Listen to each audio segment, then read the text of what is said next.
Hey everybody, you are tuning in to the Canary Cry News Talk live stream pre-stream. Glad to have you here. We're going to get the show in, starting just about a little over a minute. Starting the talking early today. Thanks for being here. We tried to get a little bit more of a reasonable start time today, but lots of good stories. So while you're here, coming in early, go ahead and hit the like button and share it out. Hit the share button. Let people know what is going on right now. But other than that, remember, you can head on over to CanaryCry.Party. CanaryCry.Party's got a fresh new, list of links. Go to CanaryCry.Party. You will see everything you need, all the links to find all Canary Cry fun you could possibly experience. If you go there now, you'll see some new things that you haven't seen before, and we'll talk about that later on in the show. But if you go now, you can explore it for yourself. Woo! All right. Other than that, make sure to follow us in multiple locations. Talking to you, YouTubers. Follow us in some other zones like Twitch, DLive, Rumble, Odyssey, wherever you want. Choose the one you like. Follow us there as well. Oh, yeah, I forgot to congratulate Poopy Puppy for first comment of the day over on DLive. DLive's been connecting quickly, sending out those notifications recently. Good job, DLive. All right, well, it's time to get the show started, folks. So here we go.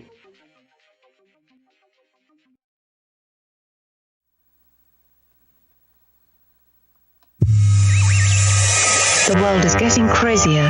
People are acting more and more insane. The end of the world is tomorrow. Tomorrow. There's only one thing to do when the world is falling apart. Listen to Basil and Gonz as they discuss this week's news and events through the lens of Bible prophecy. You are listening to Canary Cry News Talk. You're listening to Canary Cry News Talk. We are live today, January 14th. 2022. This is episode 433, and today, behold, a pale horse. Razzle dazzle. I'm your best buddy, Basil. And this is Gonz, your favorite Asian provocateur for Christ. Welcome to the podcast where we bring you the best news, which is the gospel message of Jesus Christ, while reporting the egregious with a well-rounded, biblically grounded take on world events. Welcome to a show happening on Friday. It's Friday, day. If you haven't gotten vaccinated, do it. It's Friday, day. Do it. It's Do Friday. it. Do it. Friday. It's Friday, day. Do it. Yeah, no, I understand. Well, there you go. We can keep playing with the Friday thing. Do it. Wow, a little bit of Gonz original remix there.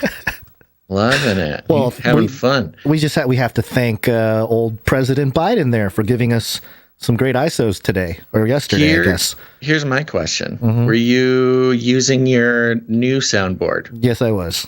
Oh my gosh. And it was quickness, the instantaneous release of the jingle into the world. Do it. There's still have solved the problem. There's a couple tenths of a second where I can feel the lag, but I'm spoiled. I'm a spoiled audiophile that expects immediate response times on buttons, and I'm not quite getting that yet. But it's progress. It's like training a dog. You got to do it often. You got to do it with consistency.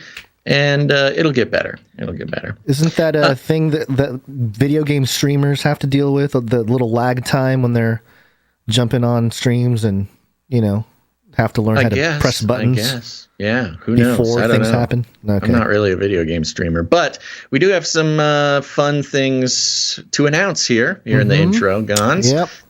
Number one, I think I solved the problems with CanaryCry.Supply.Drop.com. So you can go check it out. Yes, it's our new 2022 producer thank you campaign. Go check it out at CanaryCry.Supply.Drop.com. If that doesn't work, you can find it on the website, CanaryCryNewsTalk.com. So stoked on that. People are stoked. People are lining up, baby. It's awesome. We'll thank them later on in the show. But yesterday was a weird day, Gonz. Can I tell you why? Sure. Why? Yeah. I sat down at like, I don't know, normal working hours, like normal human working hours. Sat down on my computer at like 9 in the morning and just sat and worked on stuff until like 4, like a real job. It was really bizarre. I don't know. I just got in the zone. And one of the results of that is CanaryCry.Street.Team.com, baby. Oh. Go check it out. The street team materials that Sir Dove has been putting together so lovingly over the past few months is now available in downloadable PDF format. If you go to CanaryCry.Street.Team.com or just go to CanaryCry.Newstalk.com, find the Street Team tab. You can see there we've got all of Sir Dove's flyers that you can print out, put up all around your neighborhood or whatever community you live in.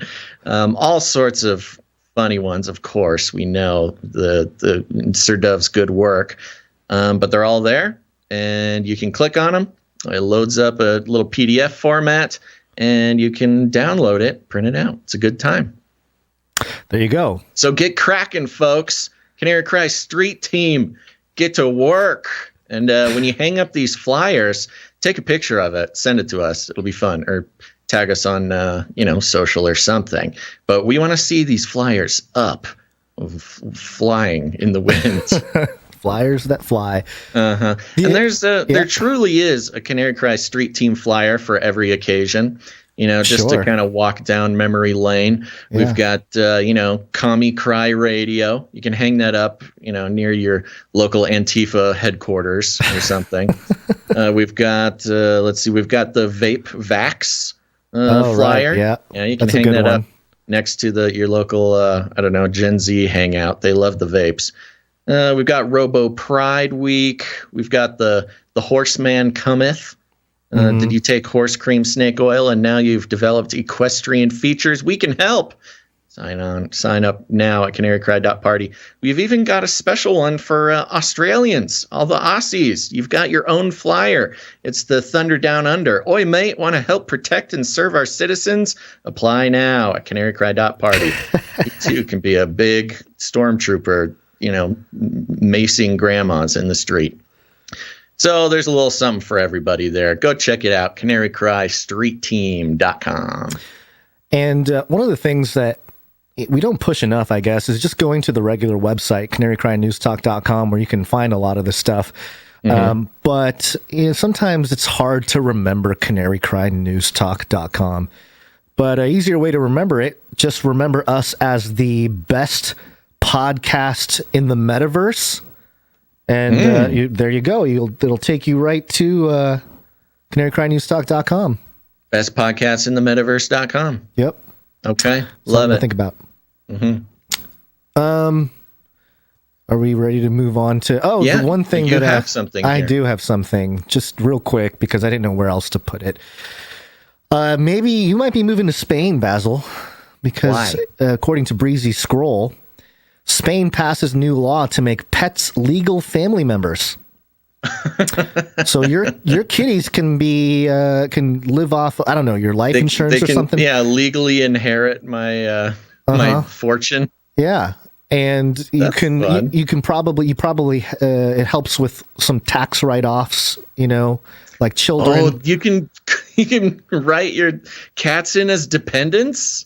I think that's kind of the direction they're going. And gosh. What's interesting is this is Spain's way of probably pushing back on the Pope. The Pope came out a few days ago, maybe a week ago. Oh, yeah. And said, we didn't cover it, but he basically said, did we? Yep. He said that, if you have pets and you choose to have pets over children, you're what did he say? You're a disgrace, or you're not living your fullest to humanity, or something like that. Right, you're losing your humanity. Right. He said. I mean, I listened to the actual speech. He was even saying like putting down families who only had 1 or 2 children. Right. Saying if you're only having 1 or 2 children, yet you have a couple pets, you're losing your humanity. Yeah, it's a weird. That's the one weird. I guess it's been a consistent Catholic theme, but if you think about the Pope to go against kind of the eugenics narrative in that way is kind of interesting. Yeah, it is interesting. I mean, that's always been a sort of focus of the Catholic Church and many churches, because, still by the numbers, when it comes to church attendance, it's mostly populated by people who are born into it rather than being converted or whatever. Right. So, yeah, it's a business model. Okay, well, you might be headed over to Florida too, Basil. Okay. Flippy update. Do you want fries with that? That's right, folks. Florida is back in the news, and it's looking more and more attractive as the history moves on. This is coming from PalmBeachPost.com. The headline: Robots, Rides, and More await fairgoers at this year's South Florida Fair. The South Florida Fair is back, baby. It's big, bold, and in addition to rides, music, shows, and incredible fair food, there are robots. That's right, robots.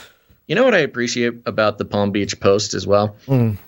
I'm not adding any Basil excitement to this. This is how it's written. A lot of the South Florida Fair is back, baby. There's like 3 exclamation points in the first 3 sentences. Yeah. To steal a line from the classic Styx song, Mr. Roboto, domo arigato for robots.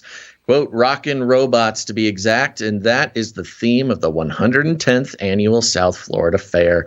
Running Friday through January 30th, this Palm Beach County staple will feature larger-than-life-sized robots, interactive robotic activities, bot battles, and robotics in agriculture, manufacturing, education, and science. Here we go, Gonz. A few of the highlights will include the Robot Zoo. Take that, robots.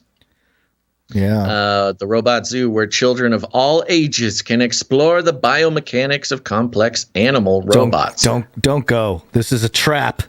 And this is how they get you. You'll be put on a list. You'll be put on the extermination list when the robots take over. Well, you think you're going to a robot zoo. You walk in, all of a sudden you're the prisoner, and then the robot says, I'll keep you warm and safe in my people zoo. You're saying, I thought it was a robot zoo. Like, no, it's a people zoo. The zoo will feature several massive robot animals, including rhinoceros, a platypus, a giant squid with 18-foot tentacles, a housefly with a 10-foot wingspan, a grasshopper, and a bat.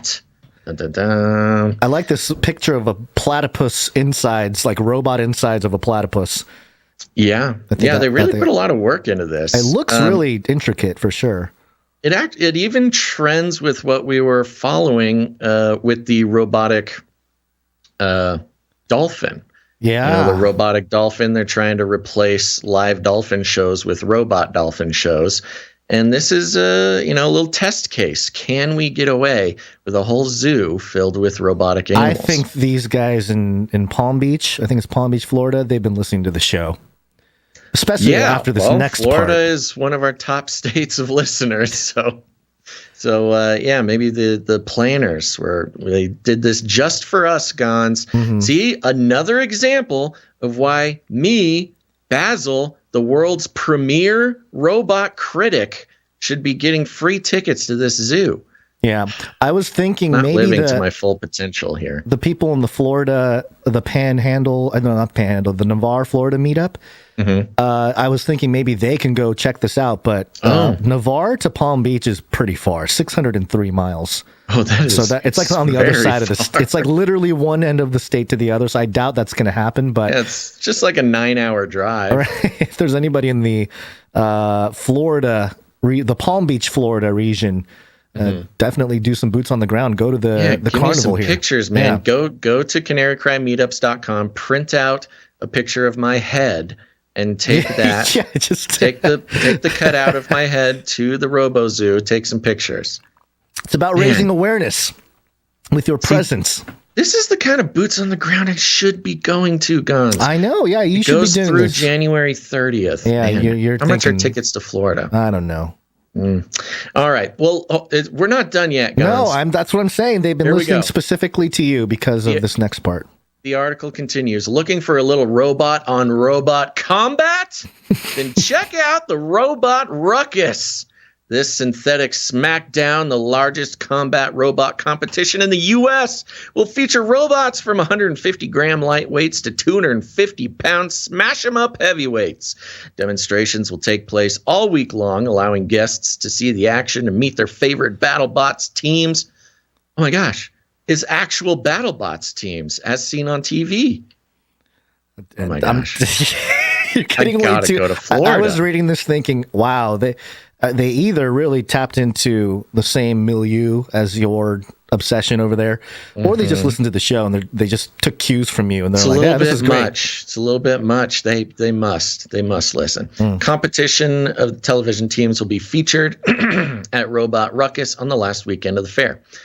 The 250-pound smash 'em up heavyweights is fun, but 150-gram lightweights, that's kind of fun. Just get 150 gram, huh? Yeah, little tiny baby robot battles. Yeah. There will also be robots around the park. Rocket the robot talks, walks, and rocks. Plus, a 9-foot tall rocket is the ultimate ambassador, and here it is, of goodwill. Oh. A 9-foot tall killer robot is the ultimate ambassador of goodwill. Yeah. Its mission to mingle with as many Earthlings as possible. This bot is also a bit of a romantic and loves to lip sync to vocals as fairgoers are serenaded. And there you go. There's, again, the introduction of performing robots, performance robots to connect emotionally with human beings. To further that transhumanist agenda.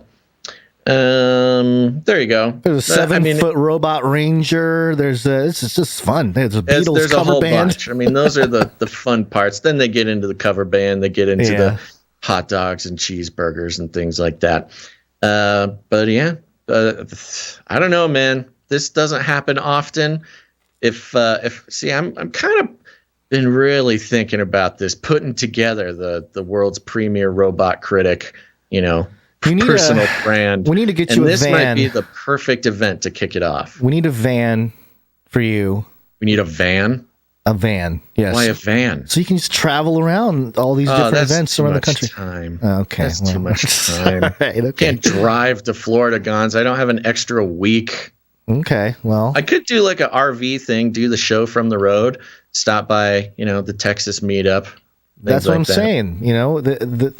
If you have a van, you're a walking advertisement or driving advertisement. Yeah, we got to get a show. We could get a cool airbrush painting on the side of the van, like a big epic airbrush painting of me with my googly eyes fighting some giant robot and doing a podcast at the same time. It's funny, but if listeners come to the van and start talking to you, but you just claim to be the driver. They're like, but you sound just like him. Like, no, I'm serious. I'm just a driver. I'm just hired. He's in the bathroom. Yeah.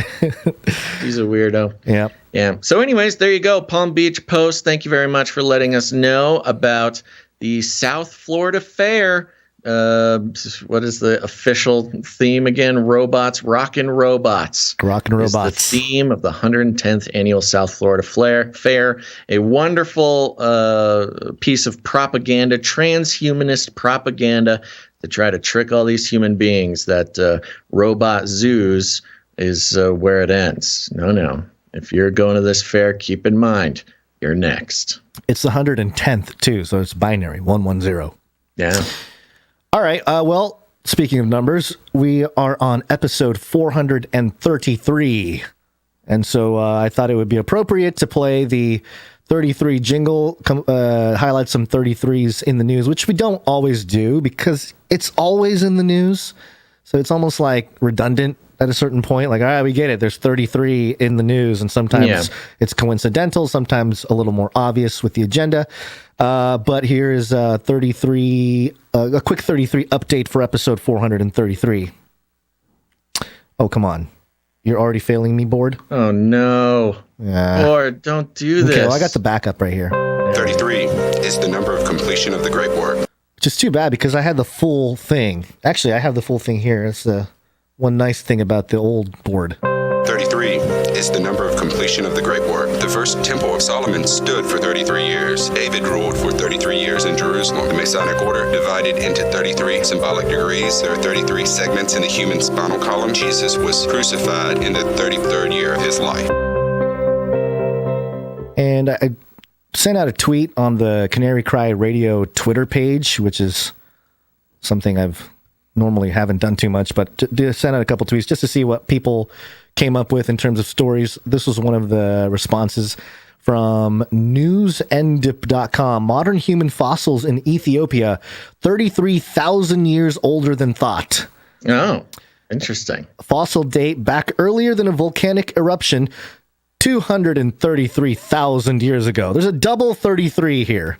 33,000 years older than 200,000 years, which makes it 233,000, with a 22,000 year margin. But anyway, 33,000 year. Yeah, well, I don't know. There's no point to be 33,000, especially exactly. Here's another one from WPLN.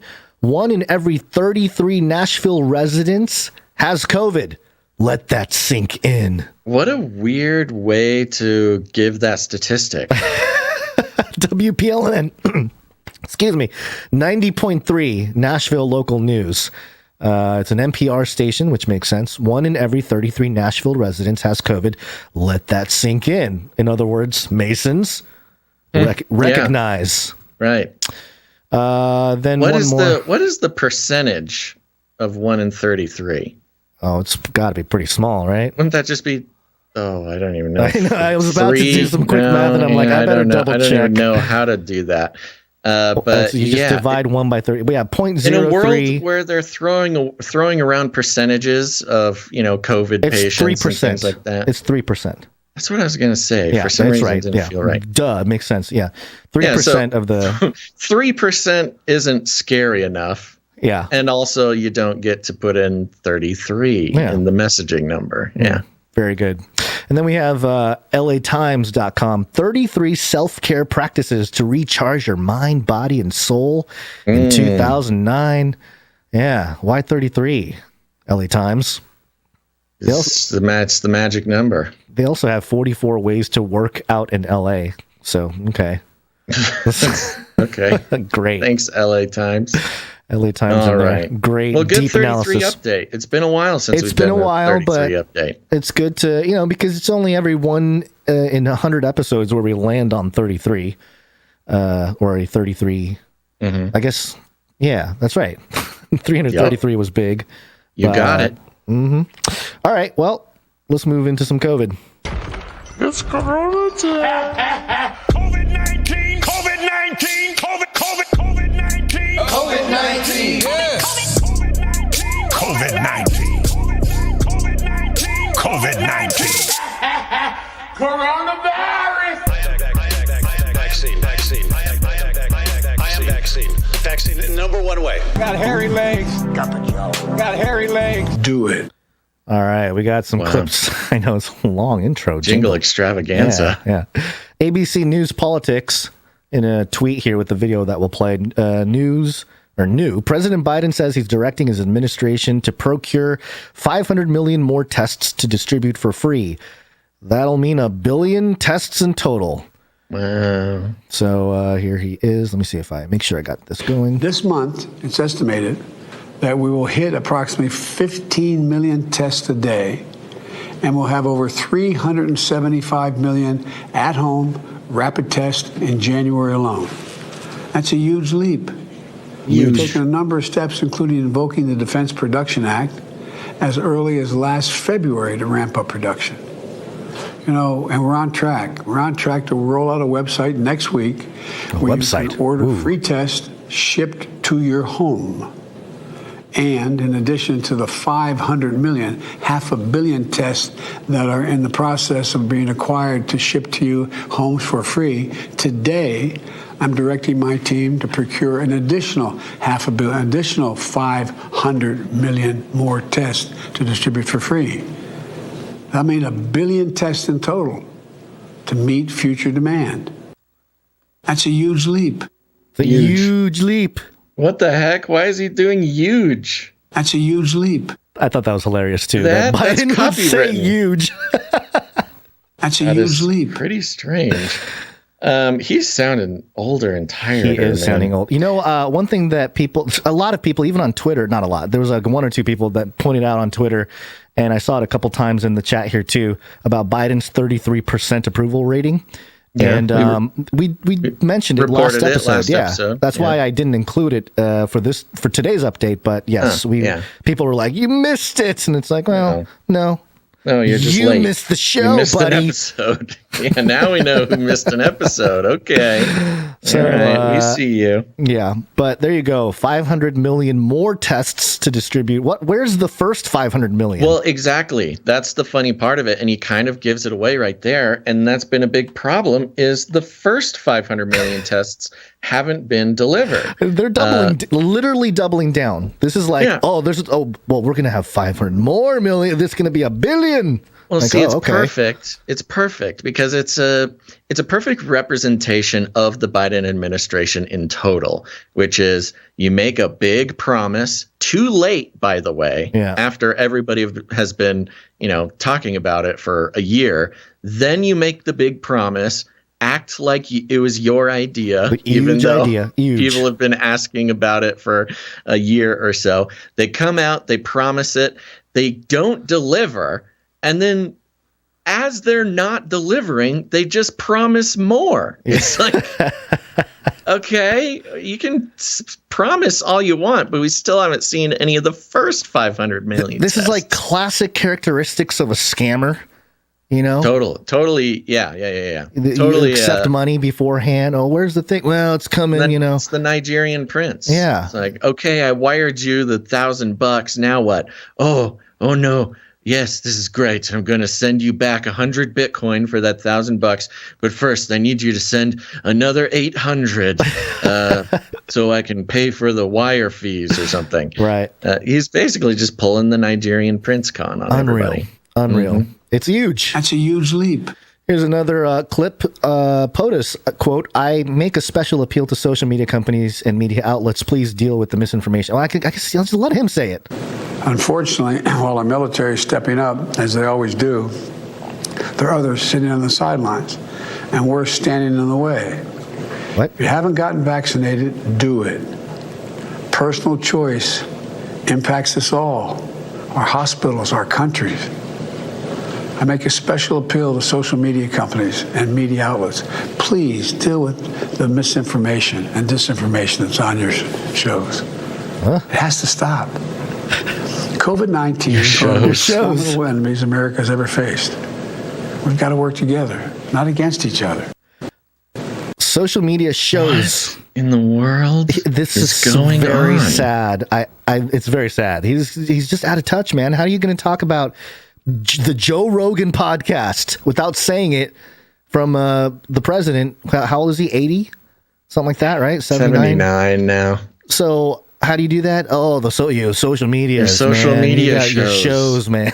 Social media platforms should take misinformation off their shows. It's bad. And the other part to point out is he said that personal choice is important, but we do have a clip of him saying this in the past. This is not about freedom or personal choice. It's not about personal choice. Right. Is he consistent there? I couldn't really tell. I was kind of he's saying personal choice affects us all. Yeah. It's back to this, like, it's just the nonsense. It's just the nonsense, which is everybody gets personal choice until we say you don't, and then you don't. And then you're killing grandma with your personal choice.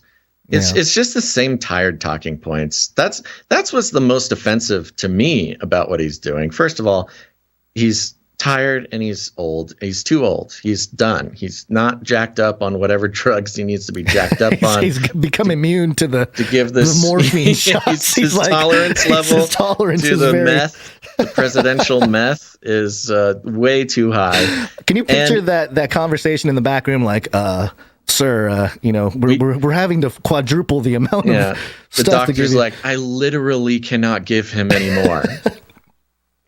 I'm already giving him enough meth to jack up a rhinoceros. We cannot His tolerance is too high. But the most offensive part of it is he's just not saying anything new. It's the exact same talking points that it's been for not just his entire presidency, but even his candidacy. Yeah. It's and it's just not effective. You know, who is he talking to that hasn't already heard what he's saying in a much more fired up methamphetamine induced way? They just can't figure it out. Yeah, and this is part of, again, you said same messaging here. Get vaccinated. And from today. If you haven't gotten vaccinated, do it. Do it. Do it. There it is. Do it. Do it. Oh, man. There you go. It all flows so well together. It's just one beautiful collection of jingle and ISOs. Thank you, Mr. President.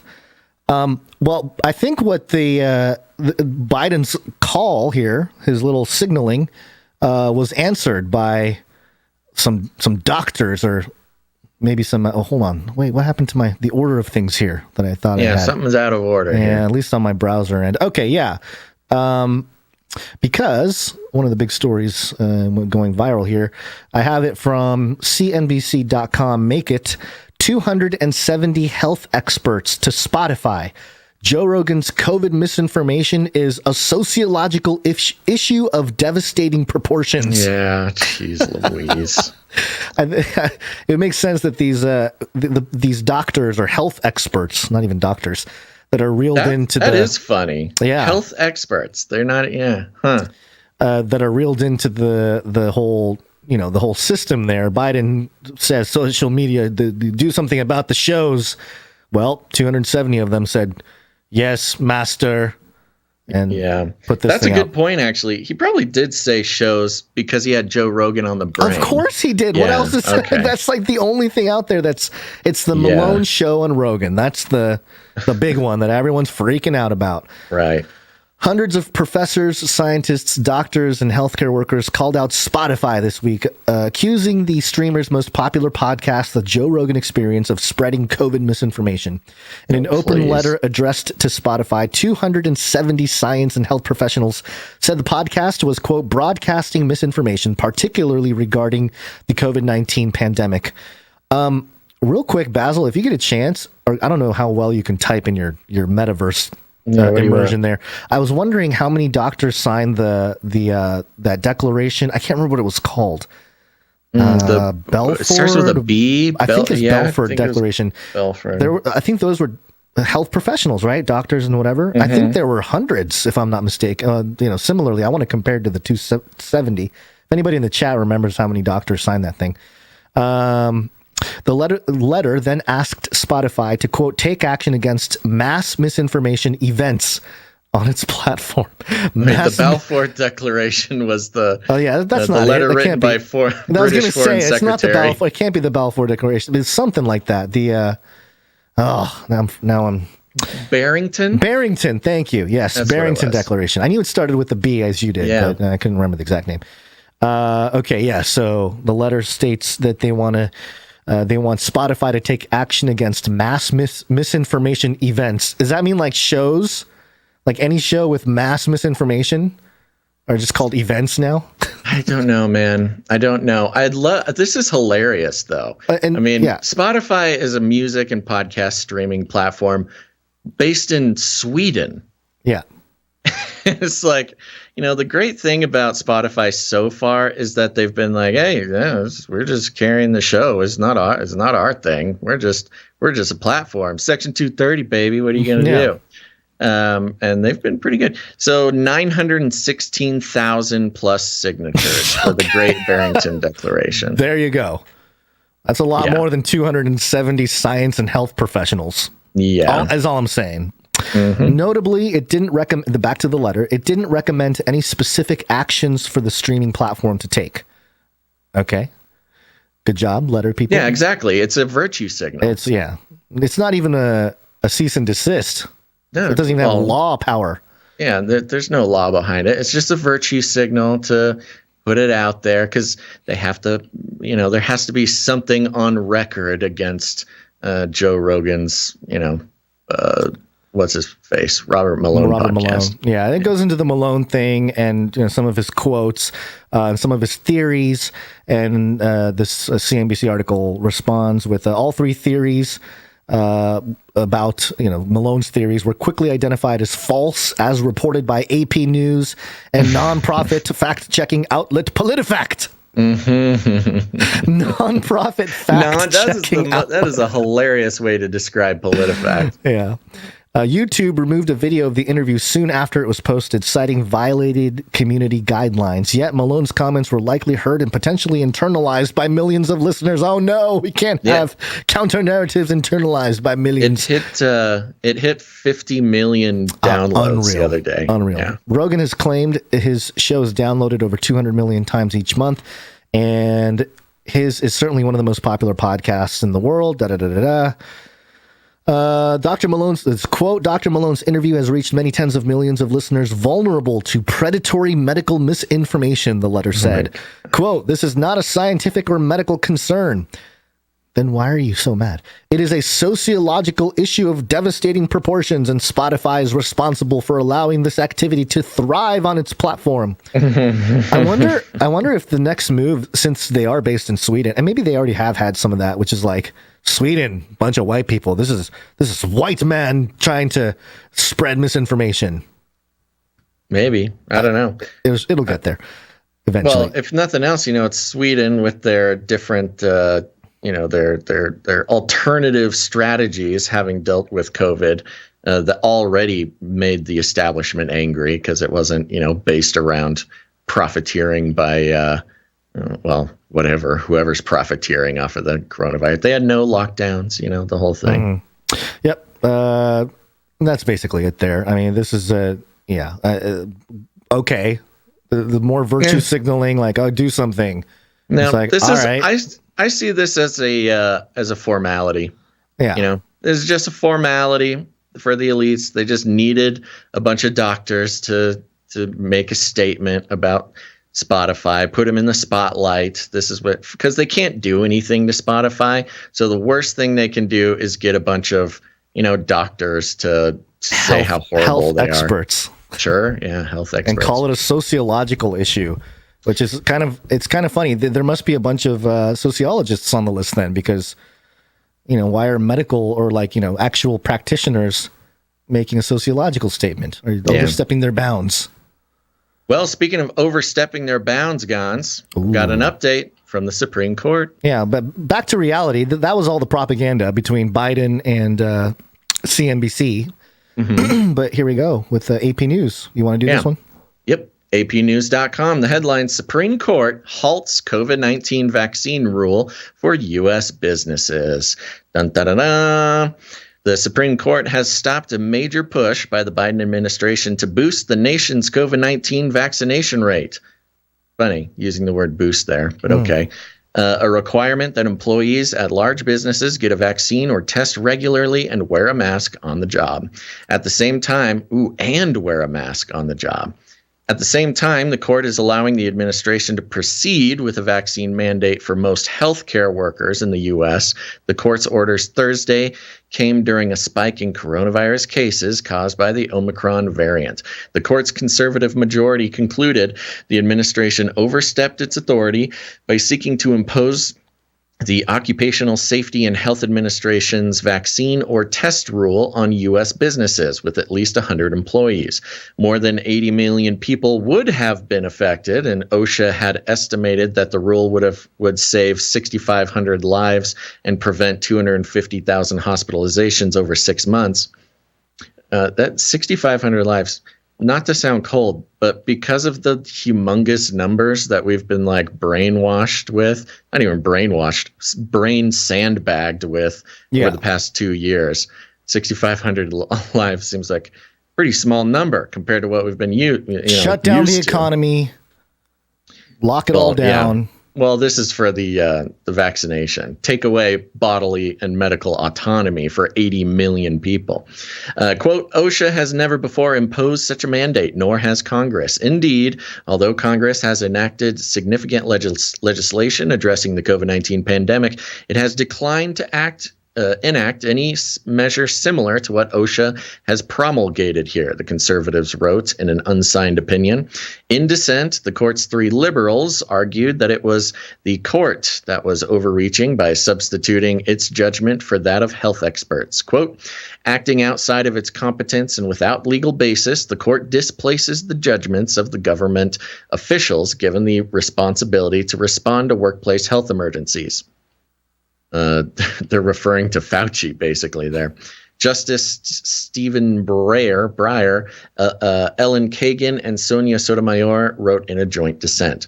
President Joe Biden said he was, quote, disappointed that the Supreme Court has chosen to block common sense life-saving requirements for employees and large businesses that were grounded squarely in both science and the law.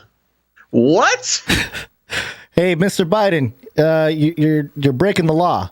Well, it's too bad we couldn't do the thing that's grounded in law. It's not grounded in science or the law. It's just straight up lies, again, coming down from the presidential podium. Give me a break. But Biden called on businesses to institute their own vaccination requirements, noting that a third of Fortune 100 companies have already done so.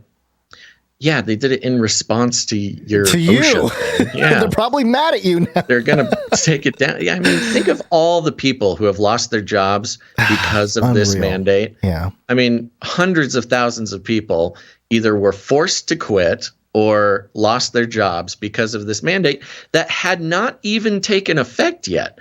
But they had been, pressured by their companies and by whoever to comply even before the deadline. And of course, we went over the deadline. The deadline was the 9th, and so it had an extra 5 days of existence before they actually slapped it down. But let's continue. When crafting the OSHA rule, White House officials always anticipated legal challenges. Blah blah blah. It goes on for 20 more paragraphs. But the point being, they did it. At least for now, the Supreme Court has halted the COVID-19 vaccine rule for businesses that the Biden administration imposed through OSHA. Again, as much as Biden would disagree, it is against the science and against the law to have done this mandate. So that is a little bit of good news for now. I saw some people respond to the story on social media, and a lot of them were the woke crowd anyway, were kind of like, oh my gosh, what a disgrace this country has become. Oh my gosh. And it's kind of like, oh yeah, sticking that Constitution in people's face is real rough. Yeah, real hard to have a constitutional republic. An awful country. What a horrible place to live that prioritizes people's choices over their own bodies. Liberals. And it felt like, and maybe in hindsight everything is 2020, but just growing up in the US and at least when I was aware of the 90s and everything, it always felt like what was I going to say? It was just oh no, I lost my train of thought. Something in the 90s? Yeah, there was something about the US and how we've been I lost it. Never mind. Okay, it'll come back. It's America. This is the United States of America. I've been watching too many Biden clips. I lose my train of thought. I need to stop making huge leaps. That's a huge leap. You're gonna keep reading. If I remember, I will break. I'm done with this. I don't think we need to keep going. We get the point. There was something. Did you have something specific in here you wanted to cover? It wasn't something in here, but it was just a response to. Okay, yeah, I remember now.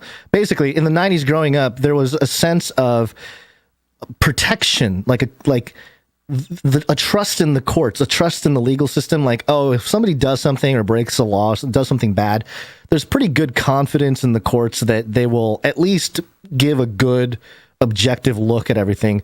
But when it comes to like mandates like this, especially in the place where we've come, where the Supreme Court has to halt a decision made by the president, it feels like the margin for a kind of a totalitarian takeover. This is like one of those things where you feel it. You're like, okay, if the Supreme Court didn't step in and really uphold constitutional principles here, this is it. Like the mandate and it's and it would have set Supreme Court precedent. Yeah, I mean, and the mandates would have gone. It would have gone on without any pushback. What I'm saying is that this feels like that final layer of protection before there are legal and bureaucratic. I don't know. I was going to say weapons, but just. I mean, weapons, if it's a fine term for it. Yeah, to impose on the public, especially businesses in this case. And what I found interesting about this article as well is that, we hear over and over and over, especially from the corporate media, about how, the Supreme Court is not a political organization. It's nonpartisan. It's about justice. It's not about politics and stuff like that. And yet they talk about the Supreme Court as the conservatives members, the liberal members of the Supreme Court, and how they point out how it is divided directly down the political lines. Mm-hmm. And when the same is said about vaccines and health stuff. They come out and say that getting everybody vaccinated is not a political issue. It's a health issue. Well, it obviously is a political issue. It's become one. You've made it one. You've made it one. Yeah. You've created it in the same way that you rhetorically create a political divide within the Supreme Court. Yeah. No, they just, and that's how the corporate media works. They don't actually care. It gets more people mad and they sell more advertisements. Yep. All right, let's move on. It's a good sign, but also, the thing about the healthcare workers is still kind of bothersome, especially when in LA, people that are, nurses that test positive are asked to stay and continue working. Yeah, continue working. Right. Okay. Probably vaccinated nurses. Yeah, vaccinated and positive nurses with the lower immune health. Okay, so let's, that was a lot of U.S. news there. Biden flexing again with his rhetoric. The woke ops call to action, 270 health experts denouncing Spotify so that CNBC and all the mainstream media can have a headline against the whole Joe Rogan thing, which it doesn't matter. People have kind of made their decision about the whole issue here. Yeah. The Supreme Court's pushing back on Biden, but around the world, there's a little bit more admission of failure, which I thought was interesting to hear a couple different outlets here mention it. I had to Google translate this first one from Extra Bladet, I think it's Danish outlet here, and the headline is just, "We failed." Mm-hmm. And goes through, I could read some of it. It's a translation, so it may not be perfect here. I'll read a couple paragraphs. "For almost 2 years, we, the press and the population, have been almost hypnotically preoccupied with the authorities' daily coronatol." I think that might be a translational thing. That's okay. Just keep going. We'll fix it in our heads as we go. "We have started at the oscillations of the number pendulum when it came to infected, hospitalized, and died with corona, and we have been given the significance of the pendulum's smallest movements laid out by experts, politicians, and authorities who have constantly warned us about the dormant corona monster under our beds, a monster just waiting for us to fall asleep so it can strike in the gloom and darkness of the night. The constant mental alertness has worn out tremendously on all of us. That is why we, the press, must also take stock of our own efforts, and we have failed. We have not been vigilant enough at the Garden Gate when the authorities were required to answer what is actually meant that people are what it actually meant that people are hospitalized with corona and not because of corona." Yeah. By the way, just to clarify, of what we're reading here, this is a Danish newspaper. Oh, sorry. That was interesting. That should have come from the new drive there. I hit that button several seconds before when I was highlighting something that I was reading. But anyway, go on. So this is a Danish newspaper apologizing to their readership for having fallen into the many traps that the media has been falling into, just parroting what is told to them by government officials, and not looking into the science themselves, not doing reporting, actual reporting and research, and what the newspaper's supposed to do. This is them admitting and apologizing for just being basically megaphones for the establishment to use. They feel very used in this case. I'm sure it's over time. So with that context, that's what we're reading here. Okay, yes. Thank you. Yeah. I had that tweet there that explained kind of, there was a guy that explained what's going on there. So, continuing on here. The constant mental alertness has worn out tremendously on all of us. That is why we, the press, must also take stock in our own efforts. We have failed. We have not been vigilant enough at the Garden Gate when the authorities were required to answer what is actually, we already went through that. Of course, it is first and foremost the authorities who are responsible for informing the population correctly, accurately, and honestly. The figures for how many are sick and died of corona should, for obvious reasons, have been published long ago. So we got the clearest picture of the monster under the bed. In all, the messages of the authorities and politicians to the people in this historic crisis leave much to be desired, and therefore they lie as they have ridden when parts of the population lose confidence in them. And then another example, the vaccines are constantly referred to as our super weapon, and our hospitals are called super hospitals. Nevertheless, these super hospitals are apparently maximally pressured, even though almost the entire population is armed with a super weapon. Even children have been vaccinated on a huge scale, which has not been done in our neighboring countries. In other words, there's something here that does not deserve the term super. Whether it's the vaccine, the hospitals, or a mixture of it all is every man's bid, but at least the authorities' communication to the population in no way deserves the term super. And I think he keeps going here. On the contrary. So there you go. That's the letter. And yeah, it's very interesting. It would be interesting to look at the financial infrastructure behind Extra Bladet. Yeah, I mean, who knows? But, the Dutch have been some of the most, they've had a very interesting time during coronavirus because generally, the Dutch government, and they go against a lot of what the world was doing. But they're also very strict with their own people, their own stuff. Like their vaccination stuff was very strict. I actually talked to a couple Dutch people in person, and they were all bought in. They weren't sort of the awake types. They're like, yeah, we all wear our masks, we stay inside, we all get vaccinated. What do you mean people aren't vaccinated? I don't get it. The idea they didn't comply.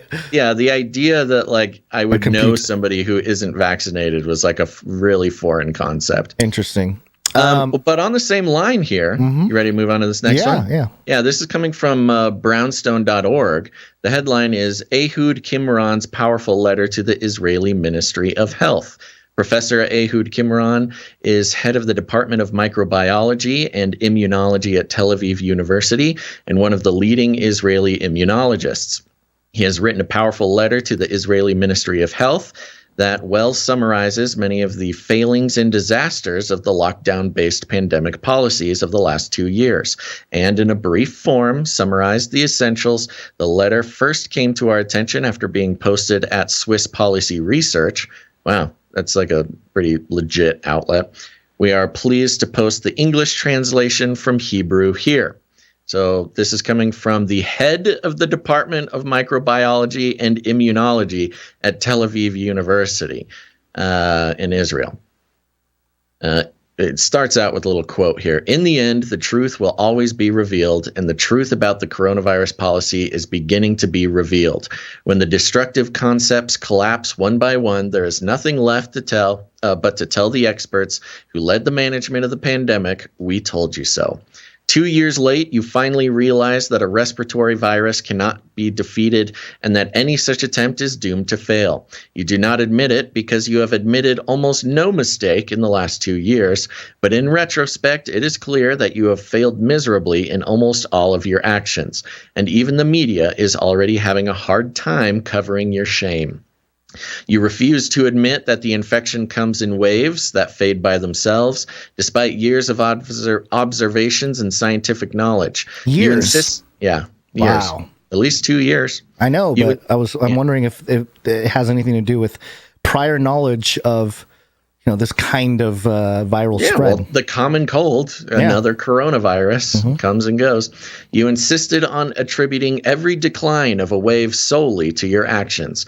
And so through false propaganda, you overcame the plague. And again, you defeated it. And again, and again, and again. You refuse to admit that mass testing is ineffective, despite your own contingency plans explicitly stating so. Then they reference the Pandemic Influenza Health System Preparedness Plan from 2007. You refuse to admit that recovery is more protective than a vaccine, despite previous knowledge and observations showing that a non-recovered vaccinated people are more likely to be infected than recovered people. You refuse to admit that the vaccinated are contagious despite the observations. Based on this, you hope to achieve herd immunity by vaccination, and you failed in that as well. You insisted on ignoring the fact that the disease is dozens of times more dangerous for risk groups and older adults than for young people who are not in risk groups, despite the knowledge that came from China as early as 2020. You refused to adopt the Barrington Declaration signed by more than 60,000 scientists and medical professionals or other common sense programs. You chose to ridicule, slander, distort, and discredit them instead of the right programs and people. You have chosen professionals who lack relevant training for pandemic management. Then they list physicists as chief government advisors, veterinarians, security officers, media personnel, and so on. You have not set up an effective system for reporting side effects from the vaccine, and reports on side effects have been deleted from your Facebook page. Doctors avoid linking side effects to the vaccine lest you persecute them as you did to some of their colleagues. You have ignored many reports of changes in menstrual intensity and menstrual cycle times. You hid data that allows for objective and proper research. For example, you removed the data on passengers at Ben Gurion Airport. Instead, you chose to publish non-objective articles together with senior Pfizer executives on the effectiveness and safety of vaccines. Yeah, you got to remember that Pfizer has the exclusive vaccine contract for Israel. It's Fizreal. Yeah, Pfizer-real. It goes on. We're about halfway through. I mean, I think it's pretty good. Yeah, no, you're over halfway. Yeah, you just finish it up. Yeah. Irreversible damage to trust. However, from the heights of your hubris, you have also ignored the fact that in the end, the truth will be revealed, and it begins to be revealed. The truth is that you have brought the public's trust in you to an unprecedented low, and you have eroded your status as a source of authority. The truth is that you have burned hundreds of billions of shekels to no avail for publishing intimidation, for ineffective tests, for destructive lockdowns, and for disrupting the routine of life in the past 2 years. You have destroyed the education of our children and their future. You have made children feel guilty, scared, smoke, drink, get addicted, drop out, and quarrel, as school principals around the country attest. You have harmed livelihoods, the economy, human rights, mental health, and physical health. You slandered colleagues who did not surrender to you. You turned the people against each other, divided society, and polarized the discourse. You branded, without any scientific basis, people who chose not to get vaccinated as enemies of the public and as spreaders of disease. You promote, in an unprecedented way, a draconian policy of discrimination, denial of rights, and selection of people, including children, for their medical choice, a selection that lacks any epidemiological justification. When you compare the destructive policies you are pursuing with the sane policies of some other countries, you can clearly see that the destruction you have caused has only added victims beyond the vulnerable to the virus. The economy you ruined, the unemployed you caused, and the children whose education you destroyed, they are the surplus victims as a result of your own actions only.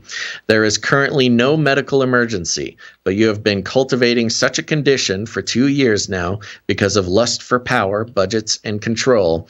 The only emergency now is that you still set policies and hold huge budgets for propaganda and psychological engineering instead of directing them to strengthen the healthcare system.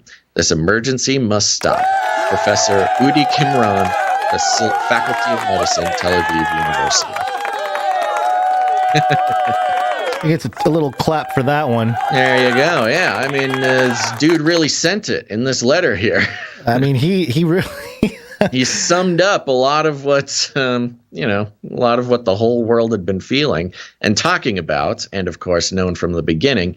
But if you're the head of microbiology and immunology at Tel Aviv University, it's a good guy to have on the side of truth. This is an article or a letter to put in the back pocket anytime you discuss with normie friends, or if they're unconvinced that there's any public discourse or disagreements out there about the science or about the lockdowns or any kind of government move. Yeah. This is a good article to have because, this is a pretty credible dude saying all this. And I don't think my initial gut reaction isn't that he's, some kind of shill trying to peddle the other narrative. I think he's just a guy who's in the field and he's like, this is really messed up, guys. Come on. And really laying it down in a letter. And the real hope is that this will start giving permission to other men and women in his position to do the same. To start speaking out, to get out from under the thumb. The Me Too effect, baby. Let's do the conservative Me Too wave. So that doesn't even have to be conservative. Remember, 40%. I'm just saying, in the United States, 40% of the unvaccinated are Democrats. That's right. So it's not a political thing. Well, here you go. It's just science. Like that's all it is. It's just the science does not back up the policies. And you have the head of immunology at Tel Aviv University, which is a world-renowned university. Yeah, huge. Especially for that area. Mm-hmm. Coming out and telling it how it is. So there you go. Another glimmer of hope coming from around the world. Oh, I thought you were going to finish talking. I can. Behold a fail horse. Oh, is that's where the name came from? That's the name. Yeah, it's a couple. It's rare that we see on the same episode a news agency and a credible medical person say how badly the governments and our leaders failed. It's unusual. That's why I think this is more effective than maybe Malone's thing. 100%. This is more effective.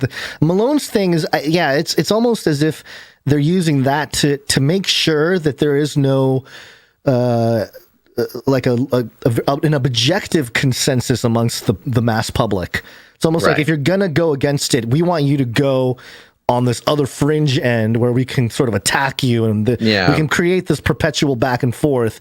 And Joe Rogan, quiet up and sit down. We're paying you $100 million to use you as a vehicle for our alternative propaganda machinery. So, but this is great because it's not only, it does objectively back up sort of the general ideas that were being communicated by Dr. Malone. However, this guy had no, desire to point out individual people, sort of break down individual conspiracies that were going on. It was simply, you're not following the science, and he ended it at the end. He's talking about budgets. It's money, mm-hmm. Which in the end is, the one of the primary reasons for all these policies. Yeah. And all you have to do is keep in mind that the coronavirus pandemic initiated the largest transfer of wealth from the poorer to the wealthy. To the wealthy, From the middle class to the wealthy in the history of the world. Mm-hmm. Like that's what its main function was to siphon wealth away from the middle class and lower classes straight up to the wealthy elites. And that's all you have to take into consideration. What was the point of it? That was the point of it. Yeah. And that continues to be the point of it until the policies catch up with the actual science. And I don't think institutions, Western media, especially out here in America, I don't see CNN, I don't see Anderson Cooper coming out and saying, "We're sorry, we failed you." That's not going to happen. He's making too much money from everything. Much money. However, to reverse the ship here, I think they're going to start doing, institutions will start doing subtle changes to policy surrounding COVID-19, and we're seeing glimpses of it here. This is NCAA, one of the most corrupt organizations, Basil, NCAA, who have long exploited the free labor of the youth, or young adults anyway. Yeah, that's the National College Athletes Association. Yes. See, I know sports. Yeah, they have made billions off of the backs of amateur athletes for decades, and only recently has stuff started to change a little bit in that regard. But this is straight off of ESPN.com. NCAA updates COVID-19 guidelines for winter sports. And it goes through, it talks about Omicron. Oh, it's so scary, and da-da-da-da-da. But here are a couple things here. Fully vaccinated individuals now include those within 2 months of receiving the J&J, 5 months of Pfizer, 6 months of Moderna, and individuals who are beyond the aforementioned timeline and have received the booster vaccine. So those are people that are considered fully vaccinated. But here's the small addition here. Individuals within 90 days of a documented COVID-19 infection fall within the equivalent of, quote, fully vaccinated. Oh, that's fun. So if you test positive and you get over it, and, you know, it's within, you are within the 90 days of the documented infection, you're considered fully vaccinated. Yeah, so all you got to do is catch a asymptomatic case every 3 months, and you're good. Yeah. Another noteworthy changes, and this happens to coincide with the timeline a week ago or so. NCAA suggests 5 days of quarantine after a positive test if there are no symptoms or symptoms are resolving. They also suggest masking around others for 5 additional days, except during athletic activities following a negative test. Fully vaccinated close contacts do not need to quarantine, but should wear a mask. When not participating in athletic activities, unvaccinated close contacts should still quarantine for 5 days with no participation in athletic activities. And I think a lot of this is more to do not just with the compliance thing, but tracking these athletes. And, these mandates are pretty arbitrary. Like, who's going to really enforce it? Maybe some counselor or coach or something like that can enforce it. But if they don't, I don't see these students really abiding. It's day 4. Like, I'm just going to start working out or with the team or whatever it is. I get the feeling that this is these kinds of mandates that NCAA suggests is just a way for the NCAA to maintain control and maybe some surveillance to see, to test the compliance of the college students. How much are they willing to listen to authority? How much are they going to rebel against it? But anyway, that small change about people that have been infected being considered fully vaccinated, that might be a trend we'll see from institutions and businesses to try to... But again, it's like, why, though? Because if you're vaccinated and boosted, you can still catch it and you can still spread it. Oh, I know. Yes, I understand that. Like, that makes complete sense. This is not about against you. This is against their policy. Yeah. The natural immunity is way better than the vaccines. But it's like, what is the fear? It's the presupposition is the only thing that really protects you is the vaccine. So that's the standard. Everything else is not, so that's why it's false. It is false, but that's what they're working off of. And so obviously everything is going to be skewed when they think about, even if you got COVID, then you're equivalent with fully vaccinated. You are in the club, no, I guess that guy's probably more protected than the vaccinated person. What it is. Yeah. It's just a status symbol. You can't compete in college athletics unless you are a certain class of person in society. It's classism. And okay, we'll let you in if you've tested positive in the past 3 months, but only because science says that we have to do that. If the science wasn't there, Do you mean Fauci or do you mean like actual science? Actual science. Oh, that if you like catch real science. I don't know anymore with the language mix-up that they're doing with with Fauci calling himself science. I thought sure, that's a good point. Yeah. Well, maybe both. Yeah. Oh, I'm confused now. All right, we should take a break.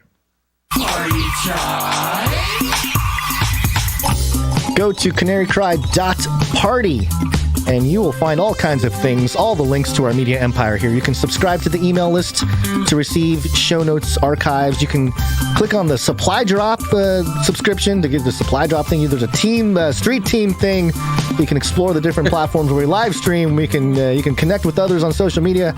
And there's a support button. Oh my gosh, you just added so many things. Wow, all the changes really threw you off there. The supply drop needs to be closer to the support, the show. No, I have a method to my madness. Okay, all right. Just for my list. Yeah, I know your thing is your thing here, but I'm talking about my little list of things to go over. Okay, you've got your own list. He's keeping his own list, folks. Well, I'm not going to read this entire LINKTREE thing. I'm a little confused about what the problem is. The problem is I'm supposed to somehow relay like 15 different links in like 10 seconds. You don't have to. I have to explain everything. I have to download the information. You've put this expectation on yourself, man. This is the party, the CanaryCry.Party is your opportunity to express yourself in any way that you want. You can do whatever you want with that 33 seconds of candy pop music. Okay, well, maybe I'll do just something, to release yourself different. Just to release yourself from expectation. That is your time, Gonzo. Okay. And now it's my time. We're taking a break. It's break time. Come on, take a break. Okay, folks, we're going to take a quick break. If you're new to the show, you may have noticed no advertisements, no affiliate codes, no YouTube partnerships, no Twitch partnerships, no corporate money whatsoever. That's right. We're not even trying to sell you pills. What kind of independent media property doesn't try to sell you pills? What's even the point? Well, that's our thing here. Canary Cry News Talk. We won't sell you pills. But what we do is we work off of the value for value model, which is the only model in the world that protects not just us as independent media producers from the ravaging shackles of the advertising industry. Yes, they put sweet bait out there to try to lure in popular independent media producers to try to turn a steady paycheck by shilling for corporate interests. But it also protects you, dear listener, from being commoditized to being considered a product, because that's exactly what happens when independent media producers get into the advertising game. Though they get those sweet emails offering stable income and identification with trusted brands, but that's how it starts. But then suddenly you get that other email saying, excuse me, you said some things that were a little bit brand unfriendly. We're gonna have to ask that you tone it down a little bit if you want to keep our advertising dollars coming. Excuse me, you can't read that letter from the Israeli immunologist at the Tel Aviv University. In fact, could you just focus on some other thing? Like focus more on TikTok and whatever Dax Shepard is up to. Just talk about that. Then we can keep the money flowing.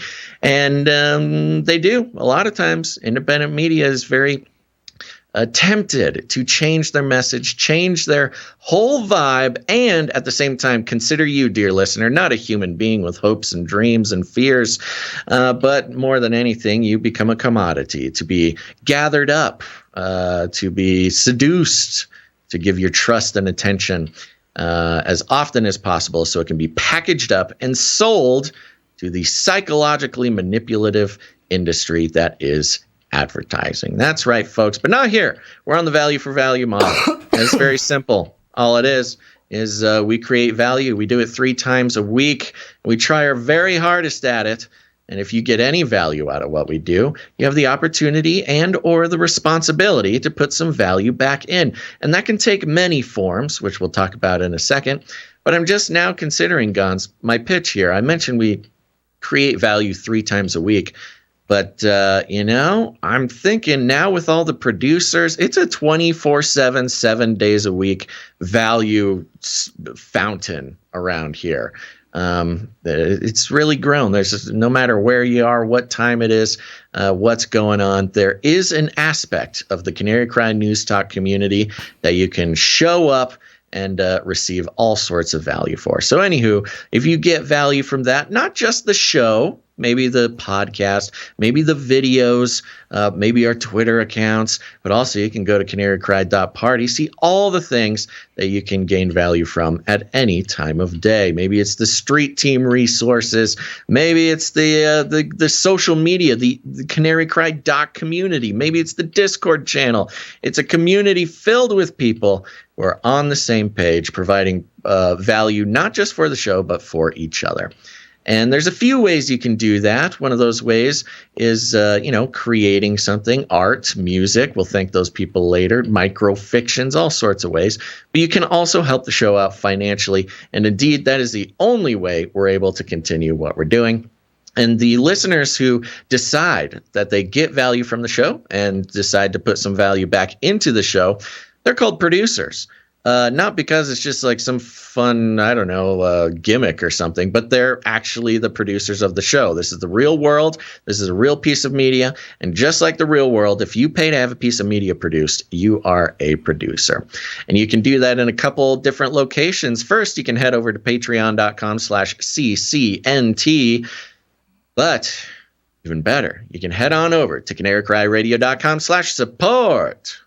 CanaryCryRadio.com/support. That's right. CanaryCryRadio.com/support is a wonderful place where you can support the show in all sorts of ways, including your cryptocurrency. If you're a cool cryptocurrency person, head on over. You can find all of our public wallets there. You can support the show, become a crypto producer. But if you're still want to support the show with your Illuminati dollars, you can go ahead and become a monthly supporter of the show if you want to commit to keeping the show going on a regular basis. It's a nice set it and forget it circle of value opportunity. But if commitment is not your thing, you can go ahead and make a one-time producership in any amount. Gonz, who's coming in today, baby? All right. First up here, we're going to start with the executive producer for episode 433. Woo. And that is Sir Aaron of the Cute Little Piggies. There he is. Sir Aaron of the Canary Cry Roundtable of Knights and Dames. Sir Aaron of the Cute Little Piggies is back. Thank you very much. And he is the executive producer of this episode. Where'd you find this? Bankroll out the bankroll, I spend. Thank you very much, Sir Aaron. Sir Aaron, also our Canary Cry, Canary Cry e-athlete. He supports the show in the amount of his current Fortnite level, which we are so thankful for and impressed with those quick little thumbs of his. And he comes in with $105. He's level 105 on Fortnite. And then he came in again with 1111. Oh, yes. Sorry. I'm not prepared for this. Uh-oh. Yeah, I know. I'm sorry. Yeah, stay on the ball, man. Stay on the ball. There's going to be some surprises. You said 1111? Yes. 11. Okay. Yeah, I was actually updating the bell over here because... gotcha. Yeah, the new hard drive is... it broke all the links to the pathways to the files beforehand. Well, some of the files. It didn't. Hold on. Not the drive. The drive did not break any links. No, not the drive. It just didn't contain the files when you bought it from the store. No, I know, but I'm saying that I moved stuff over, but there are still some jingles on the Stream Deck here that are on the old drive, and that's why I hit it. That's why some will have a delay. Yeah, some are having the delay, so I have to manually replace them. So I'm trying to do that at the same time you drop the 1111. So we got you. We understand. Here's a note from Sir Aaron. He says, level 105. It's been a while, lads. Can I get Satan Health Official? Oh boy. Satan Health Workers 3 times. Best podcast, he says. Oh, no. Yes, he's asking for the Satan Health Official. Health Officials, yeah, I know. I know the jingle. I don't know where I can find it, though. Just go from the old school board. I know. I'm trying. I'm looking for it on the old school board. Oh my gosh, guys. It's okay. It's okay. We're all very understanding here, Gonz. Mm-hmm. State and federal health officials. State and federal health officials. State and federal health officials. There you go. Thank you very much, brutal. Sir Aaron. Sorry, Aaron. Cute little piggies. I did what I could. That's okay. We're just going to keep moving here, Gonz. Okay. All right. That concludes. We have no associate executive producer for this show. So we are now going to move on to the new members of the Canary Cry Supply Drop Entourage. Ooh, we have the... What I'm going to call it now. Don't we have the supply drop jingle? I don't know. New jingle? No. That was the audio production was the new one. Okay. I think we made a call for the supply drop jingle or something. Yeah, we did. I don't think we have anything yet. All right. Yes. So the Canary Cry Supply Drop Entourage, as I am calling them right now, are producers who support the show on a monthly basis in the amount of $33.33 or more. If you want to learn more, you can head to CanaryCry.Supply.com.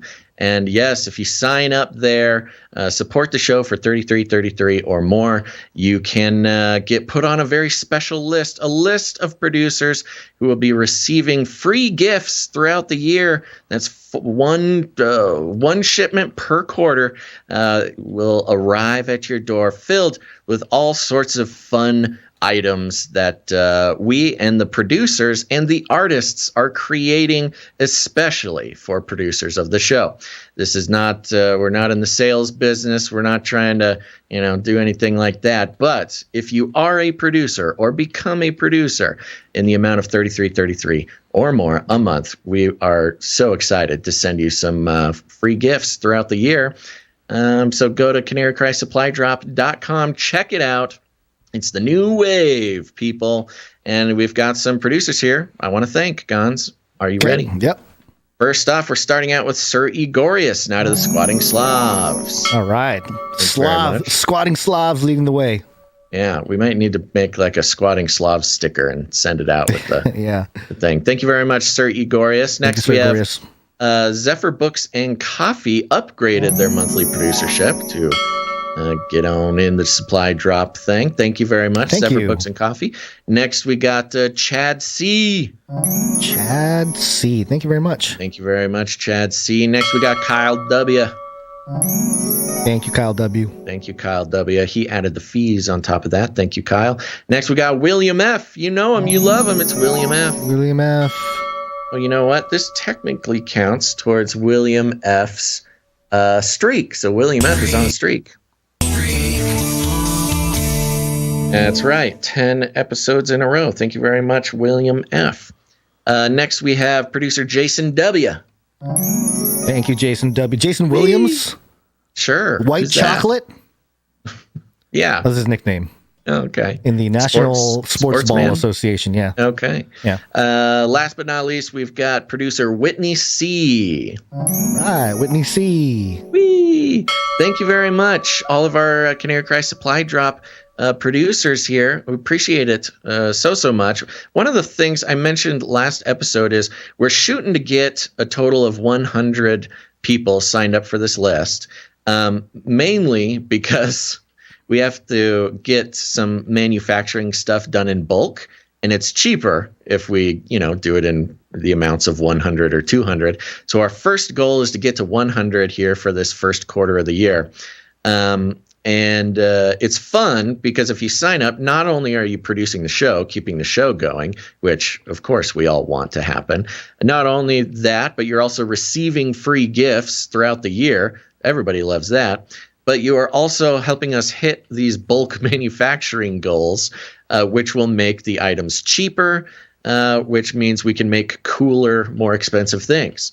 So, it's a win-win-win for everybody to get this list of Canary Cry Supply Drop Entourage building as we go, show by show. So if you want to join the Cool Kids Club, head on over to CanaryCrySupplyDrop.com, sign up, support the show, and it's going to be really fun. We have some art created by the artists here.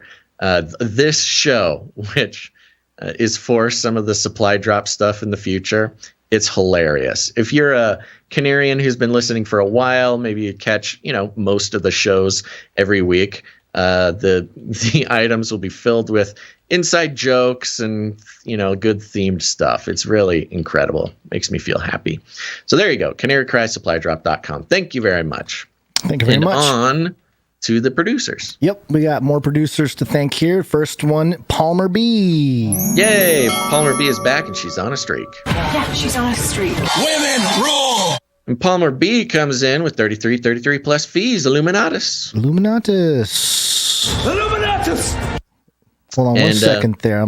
I think I just added that to my board here. There we go. Yay. It works. And Palmer B sends a note. Happy Friday, y'all. Give me a shoo hallelujah. Shoo hallelujah. There you go. Thank you very much, Palmer B. Thank you, Palmer B. Next up, we have Stephen V. Stephen V also comes in with 33 plus fees as a one-time producership. Thank you very much, Stephen V. Thank you, Stephen V. Is he no note or anything? No, not that I saw. You can be included in the street team art. As we have a street team flyer just for you, Stephen V. Head over to CanaryCry.StreetTeam.com. Get the Stephen flyer. Download, print, hang it up on your fridge. Couldn't pull it up in time, but yeah, look for that. It's good. Next up, we have Spears Desert. Spears Desert comes in with 33. Thank you, guys.